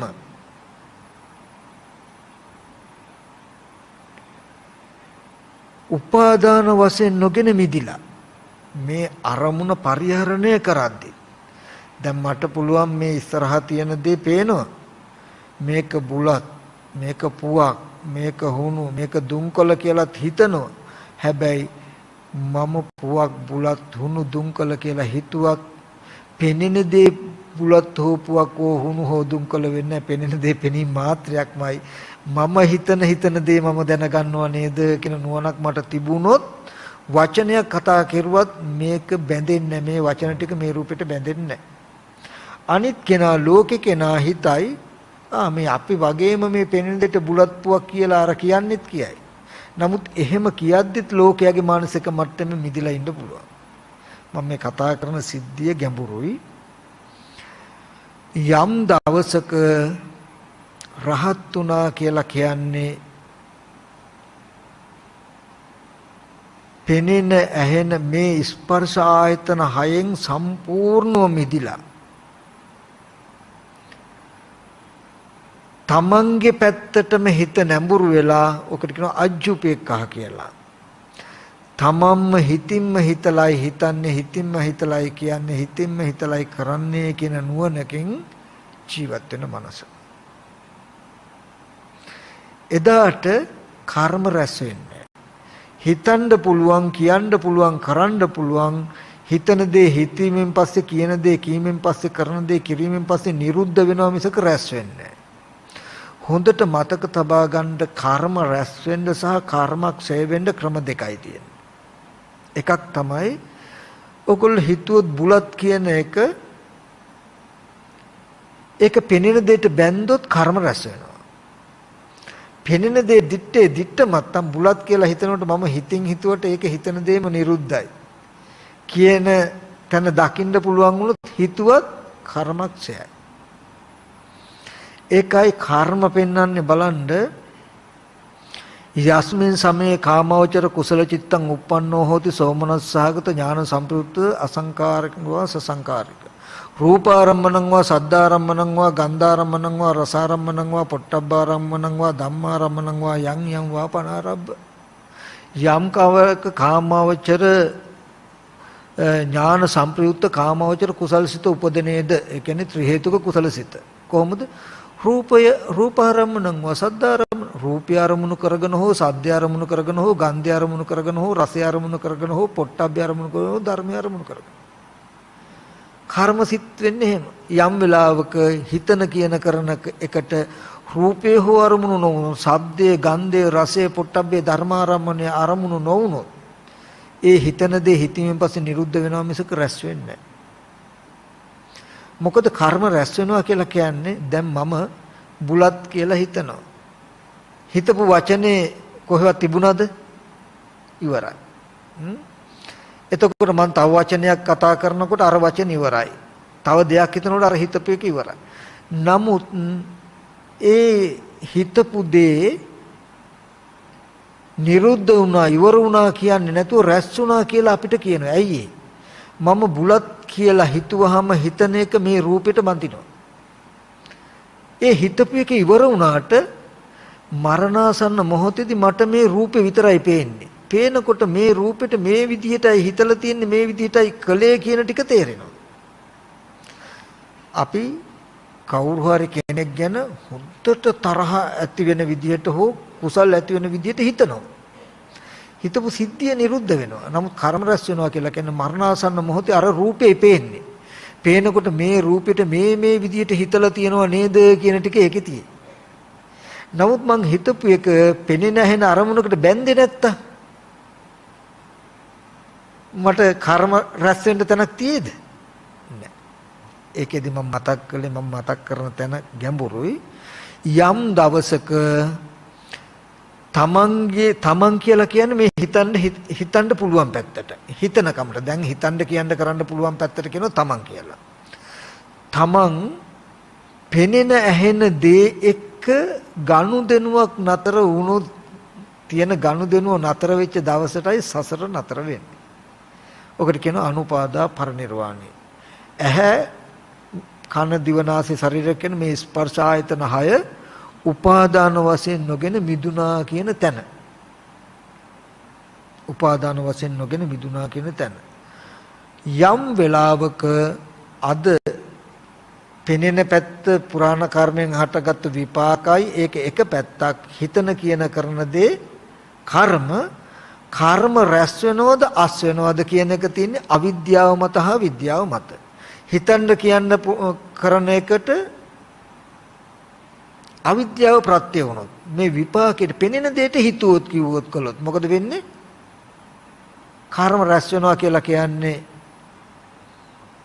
පෙනෙන දේ මහ භූතයන්ගේ උපාදාය රූපයක් වර්ණ සටහන නැත්තම් මහ භූතයි. පෙනෙන රූපය එක පැත්තක්. මම බුලත් කියලා හිතනවා.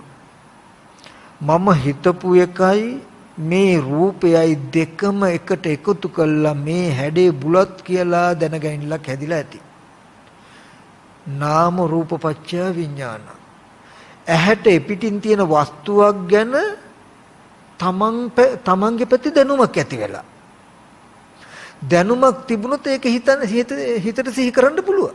දැන් බලන්න ඇහැට පිටින් තියෙන ඇඟේවත් හැපිලා නැති කාය ප්‍රතිබද්ධ නොවු වස්තුවක් ආරම්භය අපි තුලට දැනුමක් ඇවිල්ලා. Taman තුලට යම් දෙයක් දැනුමක් ආවොත් ඒක ඕන වෙලාවක සිහි කරන්න පුළුවන් නේද? දැන් ගෙදර කාර් එක යාළුවෝ මිත්‍රයෝ කියලා බලන්න ඕගලන්ට සිහි කරන්න පුළුවන්කම තියෙන්නේ ඕගලන්ට දැනුමක් ඇති වෙච්ච දෙයක් ආරම්භය විතරනේ. හරි. ඕගලන්ට දැනුමක් ඇති වෙන්න ඇතුළත පිටත දෙයක් ඇතුළට දැනුමක් හැටියට ලබා ගන්න තියෙන එකම මාධ්‍ය තමයි චේතනාව. අරමුණක හිත හසුරන ආකාරය මත. ඒකයි බුදුරජාණන් වහන්සේ දේශනා කළේ යංච චේතේති පකප්පේති ආරම්මන සමේතම් විඥානසට්ඨිති යංච න චේතේති පකප්පේති යංච අනුසේති ආරම්මන සමේතම් විඥානසට්ඨිති. මේ අරමුණට හිතයිද කල්පනා කරයිද ඒත් විඥානේ පිහිටනවා. යම් කිසි කෙනෙක් හිතුවේත් නැහැ කල්පනා කළෙත් නැහැ ඒත් අනුශය වශයෙන් හෝ පැවතුනොත් අරමුණේ විඥානේ පිහිටනවා. ඒකෙන් කිව්වේ සමහර විටක බුලත් පුවක් හෙප්පුව කියලා මේ වගේ ප්‍රඥප්තිය ඕනෙත් නැහැ. මේ පෙනෙන පැත්ත විපාකයි හිතන කියන කරන පැත්ත ඊට අයිති නැහැ. ඒක හිත පිළිබඳ වූවක්මයි කියන එක නොදන්නා කමින් බැලුවහම ඇති. මේ හිතේ පැත්ත අර පැත්තට සම්බන්ධ වෙලා. ඔකට කියනවා අජ්ජෝසාය තිට්ඨති. මට මතක් කරන්න ඕනේ ඔන්න ඔය විදිහටයි පෙනෙන ඇහෙන දෙයට අපි හිතන කියන දේ පෙනෙන ඇහෙන දෙයට බැඳලා කටයුතු කරන එක තමයි ජීවිතේ පුරාවටම කරන්නේ. භවය කියන්නේ ඕක. මරණාසන්න මොහොතේදී වෙන්නේ හිතින් කිරින් බැඳපු රූපයක් හෝ සද්දයක් හෝ සිහි වෙන එක විතරයි. සිහි වෙනවා. දැන් බුදු පින්තූරේ ඇහින් පේනවා. හොඳට නව අරහදී බුදු ගුණ හිතෙන් කියනවා. කරනවා කුසල්. හැබැයි කියන එක මම හිතන එක නිරුද්ධයි. මරණාසන්න මොහොතේ මේ රූපේ පේනවා මට. හැබැයි මේ රූපෙට මෙහෙම සද්ධාවෙන් හිතුවනේ කියන gati ටික එතකොට තියෙයි. ඔන්න ඔය විදිහටයි පෙර ජීවිතයේ කර්ම සකස් වෙලා දුක හදාගෙන අද මෙතෙන්ට එන්න උනේ අපිට එන්න පුළුවන් උනේ ආවේ. අදත් අපිට මේ පෙනෙන ඇහෙන දෙයට හිතින් කිරින් හොඳට හෝ නරකට බැන්දොත් කර්ම රැස් වෙනවා කියන්නේ මරණාසන්න මොහොතේ හොඳට හිතපු හෝ නරකට හිතපු ඇහින් දැකපු කනෙන් අහපු ශබ්දයක් හෝ රූපයක් හෝ ගන්ධයක් හෝ සිහි වෙයි. කර්ම නිමිත්ත හැටියට. හැබැයි සිහි වෙනකොට මේ අරමුණ අරබය හිත හැසිරලා තින්නේ හිතලා තියන්නේ කියලා තියෙන කරලා තියෙන්නේ මෙහෙමයි කියන ටික ඒකේ තියෙයි. ඒට අනුව ප්‍රතිසන්දිය ඇති වෙලා මේ වගේම දුක හදනවා කියනක නවත්තන්න බෑ. අද අපි කර්මක්ෂය කරගන්නවා කියන්නේ නැත්තම් අනුපාදා පරිනිර්වාණය කියන්නේ ස්පර්ශ ආයතන 6 එක ආයතනයක්වත් උපාදාන කරන්නේ නැතුව චූටි දෙයක් තියෙන්නේ මේ ආයතන 6ම උපාදාන නොකරනවා කියලා කියන්නේ මනෝ විතරක ටික හකුලවා ගන්න පුළුවන් නම් හිතන කියන කරන දේ පෙනෙන ඇහෙන දෙයට බැඳෙන්නේ නැති විදියට හිතුවොත් හිතන එක හිතත් එක්කම නිරුද්ධ වෙනවා. දැන් මට ඕන දෙයක් හිතන්න පුළුවන්. දැන් මම තාරකාවක් ඉර හඳ කියලා හිතුවොත් මේ හිතන සිද්ධිය බාහිර වස්තුවකට අයිති වෙන්නේ කොහොමද බලන්න. ඒක හිතින්ම නිරුද්ධයි. ඒ වගේ මම මෙතන ඉඳන් පුවක් බුලත් මල කෝප්පේ කියලා හිතනවා. හිතන දේ එතනම නිරුද්ධයි. නමුත් අවිද්‍යාවෙන් ශනිකව අපි බාහිර රූප වලට ගැට ගහගන්න වේගෙන්. එතකොට ඉබේම බාහිර මේ විදිහේ ලෝකයක් තියෙන දේවල් හැදෙනවා අපිට. එතකොට කර්ම සකස් වෙනවා. ඉතින් අපිට හිතන කියන කරන දේවල් හිත පිළිබඳ වූයි හිතත් සමග මේ ධර්ම නිරුද්ධයි කියන නුවණ ඇති කරගන්න පුළුවන් නම් අපි ස්පර්ශ ආයතන 6ෙන්ම මිදිලා ඉන්නේ. එතකොට තමයි දිත්තේ දිත්ත මත්තන් සුතේ සුත මත්තන් මුතේ මුත මත්තන් කියලා කියන්නේ. පෙනෙන දේ ආරම්භය ඔබට යමක් හිතන්නවත් කියන්නවත් කරන්නවත් බෑ. පෙනෙන දේ පෙනීමක් පමණයි කියන නුවණ ආවොත් පෙනෙන දේ පෙනීමක් පමණයි. දිත්තේ දිත්තමත්තං කියන නුවණින්නේ ඒ ආරම්භය හිතන්නවත් කියන්නවත් කරන්නවත් බෑ. හිතන කියන කරන දේවල් නව කර්ම ඒවා හිත පිළිබඳ වූවක්මයි. පෙනෙන දේ පෙනීම මාත්‍රය කියලා මේ අන්ත දෙක දෙපැත්තකට ගියොත් එදාට කර්මක්ෂයයි. මේ දැන් මම මේ මතක් කළේ ඵලයක් ගැන දර්ශනයක්. තේරෙනව නේද? හොඳට අහගන්න කියලා කිව්වේ ඔය දැන් මම ඵලයක් ගැන කතා කළේ දර්ශනයක් ගැන. ඒ කියන්නේ රහතන් වහන්සේ කියලා කිව්වේ අනුපාදා පරිනිර්වාණය කියලා කිව්වේ අවිද්‍යාව උපදවාගත්ත ජීවිතය කියලා කියන්නේ මෙන්න මෙහෙම තැනක් කියන එකයි කිව්වේ. ඕක ඕගලන්ට කරන්න බෑ, කරන්න කිව්වෙත් නෑ මම. නමුත් මේ දර්ශනය මම මතක් කළේ කවදා හරි දවසක මේ සසරින් එතර වෙන්නේ මේ වගේ තැනකට අපේ මනස ගිය දවසටයි කියන එක. තේරෙනව නේද? දැන් ඕක තුල මොන විදිහට කරන්න පුළුවන්ද අපිට අද දවසේදී? කරන්න බෑ. මොකද පෙනෙන දේ පෙනීමක් පමණක් විතරයි. හිතනවා නම් කියනවා නම් කරනවා නම් ඒක හිත පිළිබඳ වූවක්මයි. පෙනෙන දෙයට අයිති නැහැ. පෙනෙන දෙයට බැඳුත් කර්ම රැස් වෙනවා කියලා අහගත්තත් බොහෝ කල් සිට පැවතෙන හුරුවක් තියෙනවා. පෙනෙන දෙයට හිතන්න පුළුවන්, අහන දෙයට හිතන්න පුළුවන් කියන හුරුවක් තියෙන නිසා ආශ්‍රව ගෙවිලා නැති නිසා නතර වෙන්න ඉබේම හිතෙනවා. එතකොට දැන් මම මේ කතා කළේ දර්ශනය.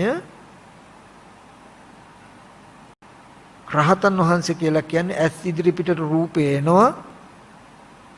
ඒ කිසිම රූපකින් උන්වහන්සේගේ මනස කම්පා වෙන්නේ නැහැ, කම්පා කරන්න බෑ. ඒ හැම අරමුණක්ම නොයලී විඳිනවා. ඒ අරමුණේ විනාශයද දකිනවා. ඒක නැති වෙන කමද දකිනවා. ඒක එහෙම වෙන්නේ මේ වගේ නොයලී ඉන්න නිසායි කියන දර්ශනය මතක් කළා. හරි. දැන් අපි ඔතෙන්ට යන්න ක්‍රමයක් හදාගන්නයි ඕනේ. එතනයි ඊගාට වැඩගත්. මෙන්න මේ ටික මතක තියාගන්න ඕනේ. ඔය ටිකට ඉස්සෙල්ලා මම කිව්වා වැඩිය මතක තියාගන්න ඕනේ. හොඳින් අහන්න. දෙවනි ටික දර්ශනය මතක් කළා වඩාත් හොඳින් අහන්න. ඒකක්ක මතක තියාගන්න කිව්වේ නැහැ. මේ කියපුවා මතක තියා නොගත්තත් ඕගොල්ලෝ උතෙන්ට පැමිණෙනවා. දැන් මම මේ කියන ටික හොඳට මතක තියාගන්න ඕනේ. ඒක තමයි ඕගොල්ලන්ට කරන්න යමක් හම්බ වෙන්නේ. මේ සඳහා අපිට තියෙන්නේ එකම එක දොරටුවයි යන්න උපායයි. ඒ උපායේ අපි හොඳට දක්ෂ වෙන්නට ඕනෙමයි. ඒකෙදි සීලේක තමන්ට පුළුවන් විදිහක පන්සිල් හරි ආජීවස්තමක සීලය හරි උපෝසත සීලයක හරි සීලයක පිළිහිටලා බුදු ගුණ අසුභේ මරණය මෛත්‍රී ආනාපාන සති ආදී නීවරණ ධර්ම දුරු වෙන සමත කමඨහනකින් හිත වඩ විදර්ශනා කට යුතුය. දැන් මම විදර්ශනා කරන හැටි කියලා දෙනවා. මේ කියලා දෙන ක්‍රමය අනිවාර්ය ඒකාන්තයෙන්ම ඕගොල්ලන්ගේ නිවනට පමුණුවනවාමයි. හරිද? ඒ හින්දා හොඳට මතක තබා ගන්න ඕනේ. හරිද? මේ ටික අවශ්‍යමයි. මොකද එච්චරට ඒකේ වටිනාකමක් මම දන්න හින්දායි කියන්නේ. මේ හරහා නොගොස් වෙන මේ වගේ දර්ශනයකට යන්න තැනකුත් නැහැ. හරි. ඒ තමයි දැන් ඕගොල්ලන්ට පින්වතුන්ට මොනෝහරි දේවල් සිහි කරන්න පුළුවන්. අපි කියමු දරුවා සිහි කරනවා කියලා. වෙනදට අපි කරන්නේ දරුවා කියලා සිහි වෙනකොට සිහි කරනකොට සිහි කරපු අරමුණ ඇත්ත වෙලා ඒක තුල සැප හෝ දුක ඇති වෙන හෝ ලෝභ ද්වේෂ මෝහ කියන කෙලෙස් ඇති වෙන විදිහට හෝ කටයුතු කරන එකයි වෙන්නේ. ඒ කියන්නේ දරුවා කියලා සිහි වෙනකොටම ඇත්තට ළමයා ඉස්කෝලේ ගිහිල්ලා ආවද දන්නේ නැහැ, තනියමද දන්නේ නැහැ ඉන්නේ. මේ විදිහට දරුවා කියන එක ඇත්ත වෙලා ඊට ප්‍රතිඋත්තරයක් මොන හරි දෙනවනේ අපි. වෙනද කරන්නේ මේකනේ. දැන් අපි කරන්නේ ඊට වඩා වෙනස් දෙයක්. වෙනස් දෙයක් කියන්නේ දරුවා කියලා සිහි වෙනකොට අරමුණත් එක්ක ඉස්සරහට යන්නේ කරන්නේ හොඳට සිහියෙන් දරුවා කියලා සිහි වෙනකොටම ඒක ඇත්ත වෙන්න ඉස්සෙල්ලා දරුවා කියලා මෙහෙම සිහි කරන්න පුළුවන්කම මෙහෙම දැනුමක් මට ඇති උනේ කොහොමද?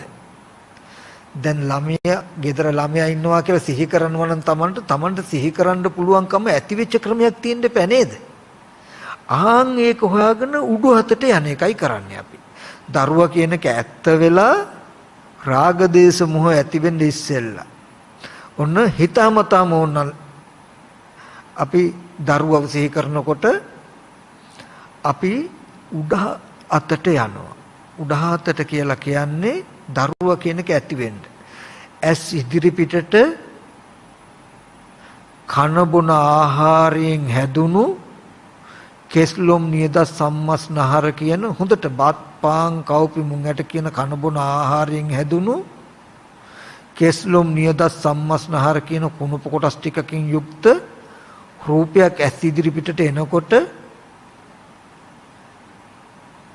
මේ මගේ දරුවා නේද කියලා හිතුවාම මේ හිතපු දරුවා නේද කියලා දරුවා කියලා හිතපු එකයි අර රූපයයි දෙකම එකට එකතු කළා නේද මේ දැනුම ඇවිල්ලා තියෙන්නේ. ඔන්න හොඳට බලනකොට පිටිපස්සට ගිහිල්ලා දැන් මෙනෙහි නොකරන තාක් ඕගොල්ලන්ට බාහිර දරුවෙක් හිටියා දරුවෙක් ඉන්නවා කියලා හිත සිහි කරන්න පුළුවන් ඕන තරම්. හැබැයි ඒකයි විඥානයේ මායාවක් කියන්නේ. හැබැයි ඒ දැනගත් දරුවා කියලා දැනගන්න පුළුවන් සිහි කරන්න පුළුවන්කම විමසලා බලනකොට ඊට අදාළ භූමියක් නැහැ. කන බොන ආහාරයෙන් හැදුණු කුණප කොටස් ටිකකින් යුක්ත රූපයක් ඇස් ඉදිරි පිටට ඇවිල්ලා තියෙයි. ඒකට මේ මගේ දරුවා නේද කියලා හිතලා තියෙයි. එහෙම හිතනකමත් මේ රූපය දෙකම එකතු කළා මේ මගේ දරුවා කියලා දැනගන්න තියෙයි. ඔන්න ඒ අරමුණ පෙන්නවා.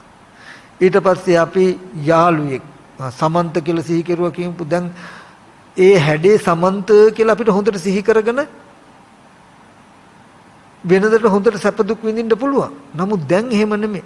මේ සමන්ත කියන දැනුම මට ඇති උනේ කොහොමද? ටිකක් වෙලා ආපස්සට ගියාම ඇස් ඉදිරි පිටට පෙනෙනවා රූපයක්. මොකද්ද? කෙස්ලොම් නියද සම්මස්නහර පඨවි කොටස්. පිත්තසෙම සරව ආපෝ කොටස්. දවන තවන දිරවන ස්වභාවයේ තේජෝ. හමන පිම්බෙන හැකිලන ස්වභාවයේ වායෝ.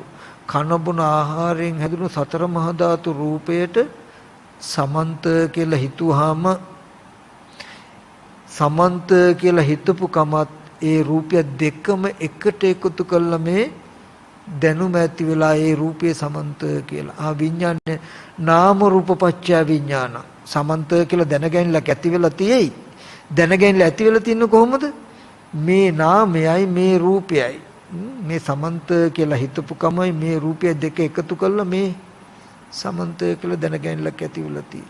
එතකොට හොඳට යනකොට දැන් එහෙම කෙනෙක් නෑ නෙමෙයි එහෙම කෙනෙක් ඉඳලාද නෑ වෙනවා. දැන් නෑ කියලා බැලුවට වැඩන්නේ හිටියනේ කියන තැනකින් හරි තිබුණොත් කෙලස් ගෙවනවා. දැන් අපිට තාත්තා නෑ අපේ. නැති වුණාට බෑ හිටියනේ කියන තැනකින් ඉස්සර හිටියනේ අපි තාත්තා කියන තැනකින් හරි කෙලස් යෙදෙනවා. නමුත් කවදාවත් හිටියෙත් නැත්තම් ඉන්නවත් නෙමෙයි නම් අනාගතයට ඉඳින්නේත් නැත්තම් මට කෙලස් යෙදෙන්න තැනක් නෑ. ඒ වගේ ඔන්න තමන්ගේ හිත දන්නවා හොඳට සිහි කළා මේ වෙලාවේදී සවිඥාන කර්මණු ටික විතරක් ගන්න. ගෙවල් දොරවල් යාන වාහන ඉඩ කඩන් වලට තාම අපේ හිත බැඳිලා කැමැත්ත තියෙනවා තමයි. කමක් නැහැ. මේ සත්ත්ව පුද්ගල භාවයේ තියෙන කෙලෙස් ටික අඩු වෙනකොට අරවා ඉබේම අඩු වෙනවා. ඒ හින්දා ඒක සතිපට්ඨානේ හැම වෙලාවෙම බුදුරජාණන් වහන්සේ රූපයක් පෙන්වනකොට සවිඥානික රූප ටිකෙන් ඔබට යන්නේ නැත්තේ වේදනාවක් පෙන්වනකොට ආධ්‍යාත්මික ආයර වේදනාවක් පෙන්වන්නේ සත්ත්ව පුද්ගල භාවයේ තුල තියෙන බැඳීම අයින් වෙනකොට ඔක්කොම අයින් වෙනවා. මම කියන තැන බැඳීම අයින් වෙනකොට මගේ මම කියන තැන බැඳීම නිසයි මගේ අම්මා තාත්තා දුව පුතා කියලා කොටුවක් හදාගෙන තියෙනවා. මට උපකාර පිණිස. ඒ අයටයි මටයි උපකාර පිණිස තමයි බාහිර භෞතික වස්තු තියෙන්නේ. අම්මා තාත්තා දුව පුතා සහෝදරයෝ කියන ටිකේ බැඳීම අඩු වෙනකොට වස්තුන්ගේ තියෙන බැඳීම අඩු වෙනවා. මම කියන තැනක තියෙන බැඳීම අඩු වෙනකොට අනිත් දේවල් වල තියෙන එකත් අඩු වෙනවා. ওই විදිහටම මම කියලා අපිට සිහි කරන්න පුළුවන් නම් ඒ පැත්තට හිත යොමු කළ මේ රූපයත් කන බොන බත් පාන් කව්පි මුං ඇට කියන කන බොන ආහාරයෙන් හැදුණු කෙස් ලොම් නිය දත් හම් මස් මේ වගේ කුණුප කොටස් ටිකක් තියෙන රූපේට මම කියලා හිත හැසිරෙව්වහම මම කියලා හිත හසුරපුකමත් මේ රූපය දෙකම නිසා මේ රූපය මම කියලා දැනගැනින්නක් ඇති වෙලා නේද? ඔන්න මම මේ රූපය මම කියන දැනගැනින්න ඇති උනේ මෙහෙමයි කියලා හොඳට පෙන්නනවා. ටික ටික පෙන්නකොට පෙන්නන්න මම කියලා කෙනෙක් ඉන්නවමයි කියලා රූපේ තුල තියෙන අවිද්‍යාව ගෙවෙනවා. මේ රූප අම්මමයි, මේ රූප දරුවමයි, මේ රූප යාළුවමයි කියන එක ගෙවෙනවා. දැනුමක් මංගාව තියෙනවා. දැනගැනින්නක් තියෙනවා. හැබැයි දැනගැනින්න ඇති වෙලා තියෙන්නේ මෙහෙමයි. මේ නාමයයි මේ රූපයයි නාම රූප දෙක ප්‍රත්‍යනුයි කියන එක බලන්න. එතකොට ඒකත් කරන්න ඕනේ මෙහෙම අපි කියමු ආනාපාන සති කමඨහන හෝ අසුභය හෝ මරණය හෝ කුමන හෝ කමඨහනකින් හිතේ කතා කරන gati අඩු වෙන විදිහට හිතේ විසිරුණුකම අඩු වෙන විදිහට කමඨහනක් වඩනවා. අපි කියමු ආනාපාන සති භාවනාව කරන හොඳට ටිකක් කළා හිතා මතාම නතර කළා ඕගොල්ලන්ට දැනෙනවනේ බාහිර පුද්ගලයෝ සත්වයෝ ඉන්නවා කියලා දැනෙනවනේ අපිට. තමන්ගේ ජීවිතයට බාහිර පුද්ගලයෝ සත්වයෝ ඉන්නවා කියලා දැනෙන ගොඩෙන් එක අරමුණක් සිහි කරලා ගන්නවා. එකක් සිහි කරලා ගන්නවා. අරගෙන ඒ රූපේ හොඳට බලනවා. ධාතු වශයෙන් කුණුප කොට්ටාස වශයෙන් ආහාර ප්‍රත්‍යයෙන් හැදුණු වශයෙන් එහෙම නැත්නම් ටීවී එකක වගේ වර්ණ මහ භූතයන්ගේ වර්ණ සටහනක් වශයෙන් ඔය ඔක්කොම ක්‍රම ඕනේ එක ක්‍රමයකට හොඳට බලලා ඒබඳු රූපයට මේ ප්‍රඥප්තියෙන් හිත හැසිරෙව්වා. දරුවා කියලා, පුතා කියලා, අම්මා කියලා, නංගි කියලා. මොකද හොඳට මතක තියාගන්න ඕනේ හිත හසුරන ආකාරය මතයි කෙලෙස් ඇති වෙන්නේ. අපි කියමු තරුණ ගැහණු ළමයෙක් ඉන්නවා. අපි මේ මගේ නංගී කියලා හිත හසුරවනවා. කිසිම රාගාදී අරමුණක් එන්නේ නැහැ. මේ මගේ අක්කා කියලා හිත හසුරවනවා. පෙනෙන සිද්ධිය. නමුත් අපි වෙනත් විදිහකට ගැහණු ළමයෙක් හෝ කියලා ගත්තොත් හිත හැසිරෙව්වොත් අපිට කෙලෙස් ඇති වෙන්න පුළුවන්. ඒ වගේ අරමුණක පෙනීම මත නෙමෙයි හිත හසුරුන ආකාරය මත කෙලෙස් ඇති වෙනවද නැද්ද කියන එක තියෙන්නේ. නේද? එතකොට ඒකයි මෙතන ප්‍රඥප්තිය වටින්නේ. අපි ඇස් ඉදිරි පිටට ආපු රූපය හොඳට පෙන්නලා ඒ රූපයට මෙන්න මේ විදිහට හිතුවා. මේ විදිහට කැමැත්තෙනුත් හිතුවා. ඊගාට විඥානයේ පිහිටන්ඩ ප්‍රඥප්තිය ඕනේ. මේ පේන අරමුණ හරි වටිනවනේ කියලා හිතුවාම මේ වටිනාකමයි මේ රූපයයි දෙක එකට එකතු කරලා වටිනා රූපයක් කියලා වටිනවා කියලා දැනගන්නවා. ඕගලන්ට වටිනා වස්තු හම්බෙලා තින්නේත් එහෙම. ඇස් ඉදිරි පිටට රූපයක් එනවා. මේවට තමයි රත්තරන් කියන්නේ. මේක නම් පවුම් 5ක් විතර බරයි. පවුමක් දැන් රුපියල් 60000ක්වත් වෙයි. හිතින් ගණන් බලනවා මේකට. ඊට පස්සේ මේ හිතපු වටිනාකමට හිතපු gati ටිකත් අර රූපය දෙකම එකතු කරලා ඕගොල්ලන්ට දැනගැනින්නක් ඇති වෙයි මෙච්චර වටිනා වස්තුවක්. බාහිර තියෙන දේ ආරම්භය ගොඩාක් වටිනවා කියලා දැනුමක් ඇවිල්ලා. කොහොමද එච්චර වටිනා දැනුමක් ආවේ? තරාදියකට දාලා තරාදියක් ගිල්ලද අපි? එහෙමයි ඇවිල්ලා තියෙන්නේ. එතකොට මේ ආයතන හයේ නොයල්ලි මිදෙන්න තියෙන එකම උපායෝක. දැනුමක් ආවහම දැනුම ඇත්ත කරගන්න නැතුව ආපස්සට යනවා. ඊට පස්සේ ඒකද කරන්නේ සවිඥානික අරමුණු වල අද අපිට මෙහෙම ඉන්නකොට ඉඳගෙන හිටගෙන නිදාගෙන ඇවිදින හතර ඉරියව්වේ ඉන්නකොට බාහිර ලෝකෙ පැත්තේ සත්ව පුද්ගල භාවයට තව අය ඉන්නවා කියලා දැනෙන දැනුමක් තියෙනවනේ, දැනුම් කොටුවක් තියෙනවනේ. ඒකෙන් එකක් දෙකක් උදුරලා ගත්තා. රූපය හොඳට බැලුවා. ඒබඳු රූපයට මේ ප්‍රඥප්තියෙන් හිත හැසිරෙව්වා. එතකොට ඒ රූපය ඇස් ඉදිරිපිට තියාගෙන මේක නම් හොඳ නැති කෙනෙක් මෙහෙම දේවල් කළා තිනවා කියලා ද්වේෂ සහගතව හැසිරුවාම ඒ හිත හසුරපු කමයි අර පෙනෙන දේ එකට එකතු කරලා නරක කෙනෙක් කියලා දැනුමක් ඇවිල්ලා ඇති. හැම වෙලාවෙම පෙනෙන වස්තුව පෙනෙන පැත්තේ හොඳ කෙනෙක් හෝ නරක කෙනෙක් ඇති උනේ හොඳට හිතන දේ ඒකට බැඳපු නරකට හිතන දේ ඒකට බැඳපු වටිනාකමට හිතපු දේ ඒකට බැඳපු රාග ස්වභාවයට හිතපු දේ ඒකට බැඳපු ආකාරය මතයි. තේරෙනව නේද? අන්න ඒ මේ විඥානේ දැන් අපිට හොඳ අය සිහි කරන්න පුළුවන් නරක අය සිහි කරන්න පුළුවන් වටිනා දේ සිහි කරන්න පුළුවන් නොවටිනා දේ සිහි කරන්න පුළුවන්. හැබැයි හොඳට සිහි කරන්න නරකට සිහි කරන්න වටිනාකමට නොවටිනාකමට සිහි කරන්න පුළුවන්කම හැදුනේ කොහොමද කියලා පෙන්වුවේ නැත්තම් අපි හිතන්නේ ඇත්තටම හොඳ දේවල් තියෙනවා නරක දේවල් තියෙනවා හොඳ අය ඉන්නවා නරක අය ඉන්නවා කියලාමයි හිතෙන්නේ අපිට. මම කියන එක තේරෙනවද දන්නේ දැන් අපිට ලෝකෙ දිහා බැලුවහම ඕගොල්ලන්ට තේරෙන්න ඕනේ මනසට හොඳ මිනිස්සු ඉන්නවා නරක මිනිස්සු ඉන්නවා හොඳ දේවල් තියෙනවා නරක දේවල් තියෙනවා වටිනා දේවල් තියෙනවා නොවටිනා දේවල් තියෙනවා කියලා දැනුමක් තියෙනවානේ. හරි. දැන් ඒ දැනුම තමයි විඥානය අපේ. දැන් අපි දන්නවා අපිට මෙහෙම දැනුමක් ඇති උනේ කොහොමද කියලා. ඒ තමයි එතකොට එහෙම හොයාගෙන යනකොට අපිට හම්බ වෙනවා මොකද්ද? ඇස් ඉදිරි පිටට වස්තු තියාගෙන හිත හසුරන ආකාරයට ඒ වස්තුව ඒ හිතේ හැසිරීමෙන් දැනගෙන කියන උත්තරේ එනකොට ඉබේම හිත හසුරන ආකාරයට දැනගෙන මිසක වටිනා හෝ නොවටිනා හෝ හොඳ හෝ නරක හෝ රූපවල තිබෙලා නැහැ. ඒක මෙහෙමුනේ මෙහෙමයි කියන උත්තරයක් ඒකම ඔබට එහා පැත්තට බාහිර ආයතනයට නොයන්න දිත්තේ දිත්තමතන් කරන තැනට ඔබව ඉබේ નિરાයාසයෙන් අරගෙන යයි.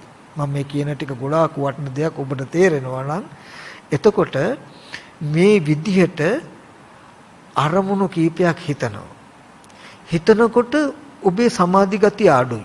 ආයෙත් හිතනකම නතර කළා ආයෙත් සති නිමිත්තට හොඳට හිත තියලා ආනාපාන සතිය හෝ මෛත්‍රී භාවනා හෝ සමතකමටන ආයෙත් ටිකක් වඩනවා.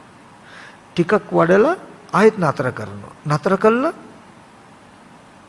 ආපහු බාහිර සත්පුද්ගල භාවයට තියෙන අරමුණු එහෙම නැත්නම් හොඳට නරකට තියෙන අරමුණුනත් කමන්නේ. සවිඥා හිතනවා. හිතලා ආයෙත් වඩනවා. උපමාවක් කම්මල් කරුවේ යකඩයක් අරගෙන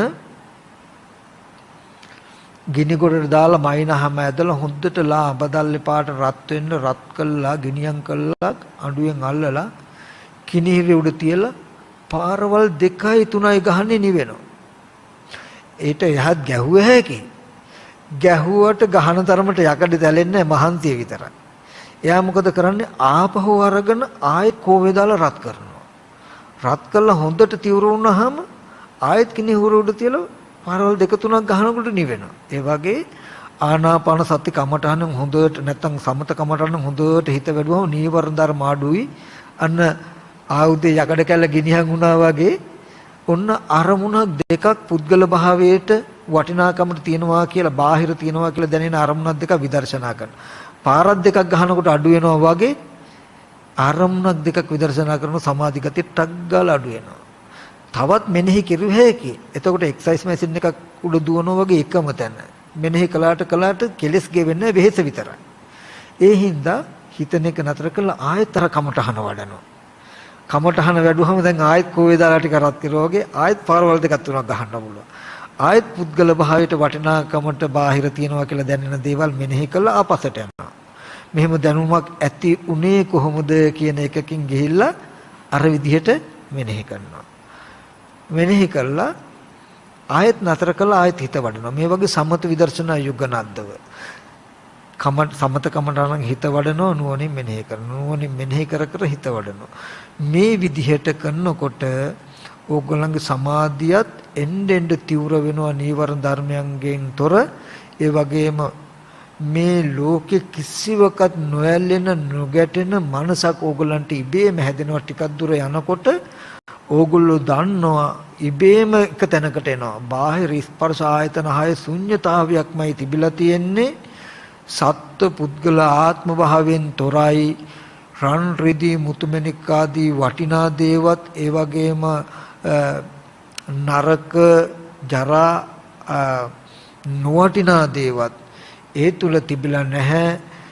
පෙනෙන ඇහෙන දේට වටිනා නොවටිනා කමින් බලපු චේතනා ගැට ගහපු කම නිසාමයි මේ බඳු දැනුමක් ඇති වෙලා තියෙන්නේ කියලා ලෝකයේ ඇති වෙච්ච හැටි ඕගලන්ට තේරෙයි. ඒ කියන්නේ ලෝකය කියලා කියන්නේ අද ඔබට හොඳ මිනිස්සු, නරක මිනිස්සු, හොඳ දේවල්, නරක දේවල්, බොහෝ වටිනා දේ, බොහෝ නොවටිනා දේ ඇති බවට හම්බ වෙනවා. ඔබේ මනසට තේරෙනවා බාහිර මෙහෙම දේවල් මෙහෙමයි ඉන්නවා කියලා. ඔක ලෝකේ. ඔය ලෝක සමුදය, ඔය ලෝකයේ ඇති වෙච්ච හැටි ඔබට පෙනෙයි. විඥාන නාම රූප සලආයතන පස්ස වේදනා කියලා කියන්නේ පෙනෙන දේ ඇස් ඉදිරි පිටට මෙහෙම පෙනෙන දෙයක් ආවා. තණ්හා උපාදාන කියන එකෙන් කිව්වේ හොඳ විදිහට, නරක විදිහට, කැමැත්ත ඇති වෙන විදිහට, අකමැත්ත ඇති වෙන විදිහට, පුද්ගල භාවය ඇති වෙන විදිහට ඒකට හිත හැසිරෙව්වා. භවය කියලා කියන්නේ පෙනෙන දේ හොඳයි, පෙනෙන දේ හොඳ නැහැ. අර වස්තුව වටිනවා, ඒක වටින්නේ නැහැ කියලා දැනුම් සම්භාරයක් ගොඩ නැගිලා ලෝකේ. භවපච්චය ජාති දැන් හොඳ අය සිහි වෙනවා, නරක අය සිහි වෙනවා, කැමති දේවල් සිහි වෙනවා, අකමැති දේවල් සිහි වෙනවා. ජාතිපච්චය ජරා මරණ. හොඳ දේ නැතිවීමෙන් දුක, නරක දේ ලැබීමෙන් දුක. දැන් ඉතින් දුක් විඳි. නමුත් ඔය සියලු දුක් එකකටවත් මරණ පස්සේ මේ ජීවිතේම ඕගලන්ට ඉඩ නැහැ. මෙන්න මේ ක්‍රමයේ උපාය කරගන්න මෙතනින් පොඩ්ඩක් පිටිපස්සට යන්න. ඒ කියන්නේ සිහි වෙන දේ ඇත්ත කරගෙන වෙනදට හිතේ ගණන් බලනවා වෙනුවට හිතට මෙහෙම දැනුමක් ඇති උනේ කොහොමද කියන එක බලන්න. හැබැයි මම මුලින් මතක් කළා මේ දර්ශනය දැකලා මේ දර්ශනේ ජීවිතය කරගෙන තමයි එදා පටාචාර්ලා වගේ අහිංසක අම්මලා, කිසා ගෝතනීලා වගේ අහිංසක අම්මලා, රජ්ජුමාලා වගේ අය සුවපත් උනේ. ඒ සුවපත් උනේ නිකන් නෙමෙයි. තිස්ස තෙරුන් වහන්සේ, චක්කුපල තෙරුන් වහන්සේ, පීතමල්ල තෙරුන් වහන්සේ, නිලක්ක තෙරුන් වහන්සේ වගේ අතිශය වීරියක් වඩලා. ඉතින් අපේ ජීවිත සුවපත් වෙනවා නම් අර වගේම වීරියක් ඇති කරගෙනම තමයි අපේ ජීවිත සුවපත් කරගන්න වෙන්නේ. ඉතින් මේ ධර්මය මම මේ කියලා දුන්නු ටික ඕගොල්ලන්ට යම් පමණක හෝ උත්සාහවත් වෙන්න පුළුවන් වුණොත් ඕගොල්ලන්ට තේරෙයි මේ තුල මොනතරම් ස්වකහාත බවක් තියනවද කියලා. බුදුරජාණන් වහන්සේ කිව්වටවත්, දේශනා කරපු මම කියනවටවත් නෙමෙයි, ඕගොල්ලන්ටම තේරෙයි ඒකාන්තේ මේ ජීවිතේ දුක නිවෙනවා කියලා. ඉතින් අද දවසේදී මම මේ කියලා දුන්නු දහම් පරයය මෙතන ඉන්න පිරිසටත් මේක ශ්‍රවණය කරන සමස්ත ලෝකවාසීන්ටත් මේ ජීවිතයේම අවිද්‍යාව නැමැති අන්ධකාරය නැති කළ විද්‍යාලෝකයේ උපදවාගෙන මේ ජීවිතයේදීම හැම දිනාටම නිවීම මිදීම හදාගන්න ලැබේවා කියලා ආශිර්වාද කරනවා. අපි පින් අනුමෝදන් කටයුතු තැන් වලට පින් අනුමෝදන් කරමු. විශේෂයෙන්ම ලෝක්‍ය සම්බුද්ධ ශාසනයත් මේ පින්වතුන්වත් මේ පින්වතුන්ගේ ගෙවල් දොරවල් රැකිරක්ෂා අධිෂ්ඨානට අධිග්‍රහිතෝ ශාසන මාමුකෂ්ඨකාරක සීල දෙවියෝ මේ පින් අනුමෝදන් වෙත්වා. දිව්‍යංග දිවේශරු වඩා වර්ධනය කරගනිමින් දිව්‍ය පතර බෝධික මුතුන් වෙන සනසෙත්වා. ඒ වගේම උතුම් නිවන සනසෙත්වා කියන අදහසින් අපි දෙවියන්ට පින් අනුමෝදන් කරමු.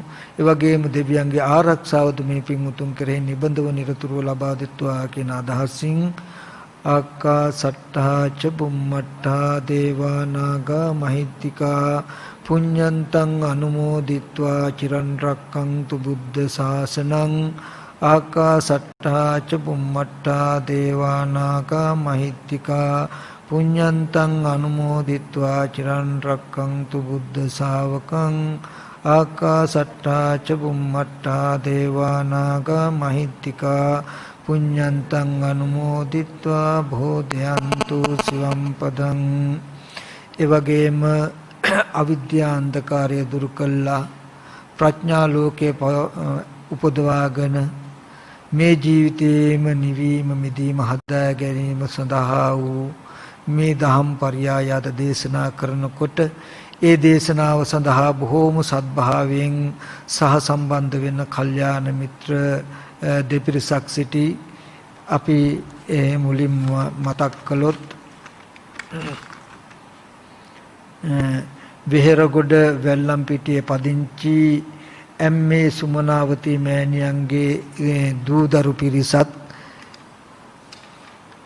ඒ වගේම ඕස්ට්‍රේලියාවේ මෙල්බන් නුවර පදිංචි සුමිත් කුලරත්න මහත්මයා ලතා කුලරත්න මහත්මයා ඇතුළු දරුවන් තිදෙනා වන කවින්ද දේවක පුතුණුවන් නිලංක රන්දන පුතුණුවන් ඒ වගේම තුසිකා රන්දියේ දියණියනුත් ඒ වගේම ගීතා ද සිල්වා මැතිණිය ඒ වගේම එතුමගේ ස්වාමිපුරුෂයා කියන ඒ සියලුම සත්පුරුෂ පින්වතුන් මේ දේශනාවේ දායකත්වයේ දරනවා ඒ වගේම ඒ අයගේ බලාපොරොත්තු රාශියක් ඒ තමයි සුමිත් කුලරත්න මහත්මයාගේ නැසී ගිය පියාණන් වන මාතලේ විසු එඩ්වින් මහතා සහ එම මැතිණියටත් ඒ වගේම ඔහුගේ නැසී ගිය රාජමල්ලිටත් ඒ වගේම ලතා කුලරත්න මැතිණියගේ දෙමව්පියන් වෙන දොඩම් දුව කුමාරකන්දේ වාසය කළ නැසී ගිය WMS වර්ණසූරිය මහතාට සහ එම මැතිණියටත් ඒ වගේම ඇගේ නැසී ගිය සහෝදරයා වන සුනිල් වර්ණසූරිය සහ හදිසියේ නැසී ගිය ඔහුගේ තරුණ පුතුණන් වන සුලංග වර්ණසූරියටත් පින් අනුමෝදන් කිරීම ඒ වගේම අපේ වෙහෙරගොඩ පින්වතුන්ගේ නමින්නසී කාල යාත්‍රා කළා වූ වික්ටර් පෙරේරා පියා විලියම් සිඤ්ඤෝ සීයා ඒ වගේම ඇලන් පෙරේරා සීයා ඒ වගේම රම්බණ්ඩා සීයා ඒ වගේම හෙලේනා හාමි ආච්චි ලිලිනෝනා ආච්චි එලිසා හාමි ආච්චි රොබර්ට් පෙරේරා පියා කරුණාවතී මව සරත් චන්ද්‍රසිරි ආර්යසේන ද සිල්වා නිහාල් ඩේවිඩ් කමලා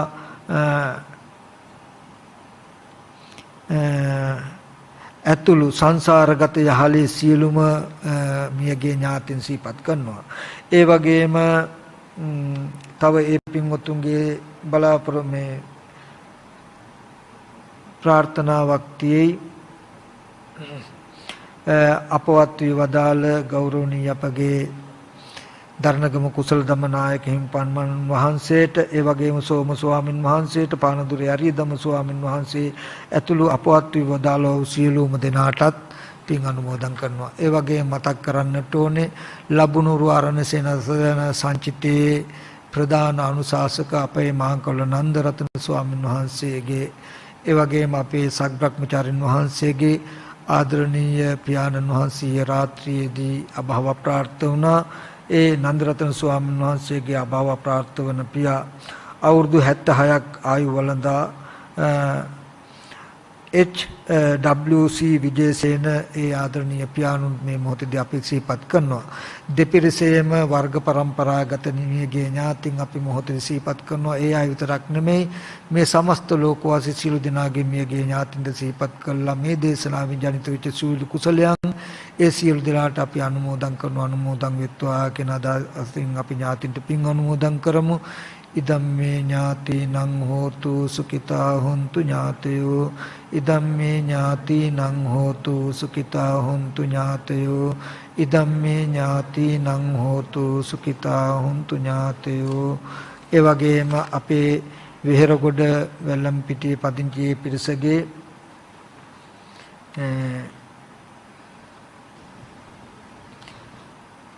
සුමනාවතී මෑණියන්ගේ උපන් දිනය නිමිති කරගෙන ඇයටත් නිදුක් නිරෝගී සුවපත් භාවයේ චිර ජීවනයක් දේශකයන් වහන්සේටත් ධර්ම දේශනාවට සහභාගී වෙච්ච සියලු දෙනාටත් ඒ පින්වතුන් සෙත් ප්‍රාර්ථනා කරන ගමන් ඒ විදිහටම පවුලේ සියලු දෙනාටත් දේශනා කරන සමස්ත ලෝකවාසී රටවාසී සියලු දෙනාටත් සෙත් ප්‍රාර්ථනා කරන්නයි කියලා මෙල්බන් නුවර පිරිසක් ප්‍රාර්ථනා කරනවා. ඒ සත් ප්‍රාර්ථනාව පිළිතලා මේ සිංහ සීලූම දිනාටත් ඒ දෙපිරිසේ සිටින සීලූම දිනාටත් පවුල්වල සීලු දිනාටත් මේ පින්වත් සීලු දිනාටත් ඒ වගේම බෞද්ධ නාලිකාවේ වර්තමාන කටයුතු කරන අපේ බෝරලන්දේ වජිරඥාන මාහිමිපාණන් වහන්සේ ඇතුළු අපගේ රෝහණ ගරුතර මහත්මයා ඇතුළු මේ සියලුම කාර්ය මණ්ඩලයටත් මේ සමස්ත සියලුම දිනාටත් මේ පින් අනුමෝදන් කරනවා අනුමෝදන් වෙත්වා නිදුක් නිරෝගී සුවපත් භාවයේ චිරජීවනයේ ඇතිවීමෙන් ප්‍රාර්ථනීය බෝධිකින් උතුම් නිවන සැනසෙන්නට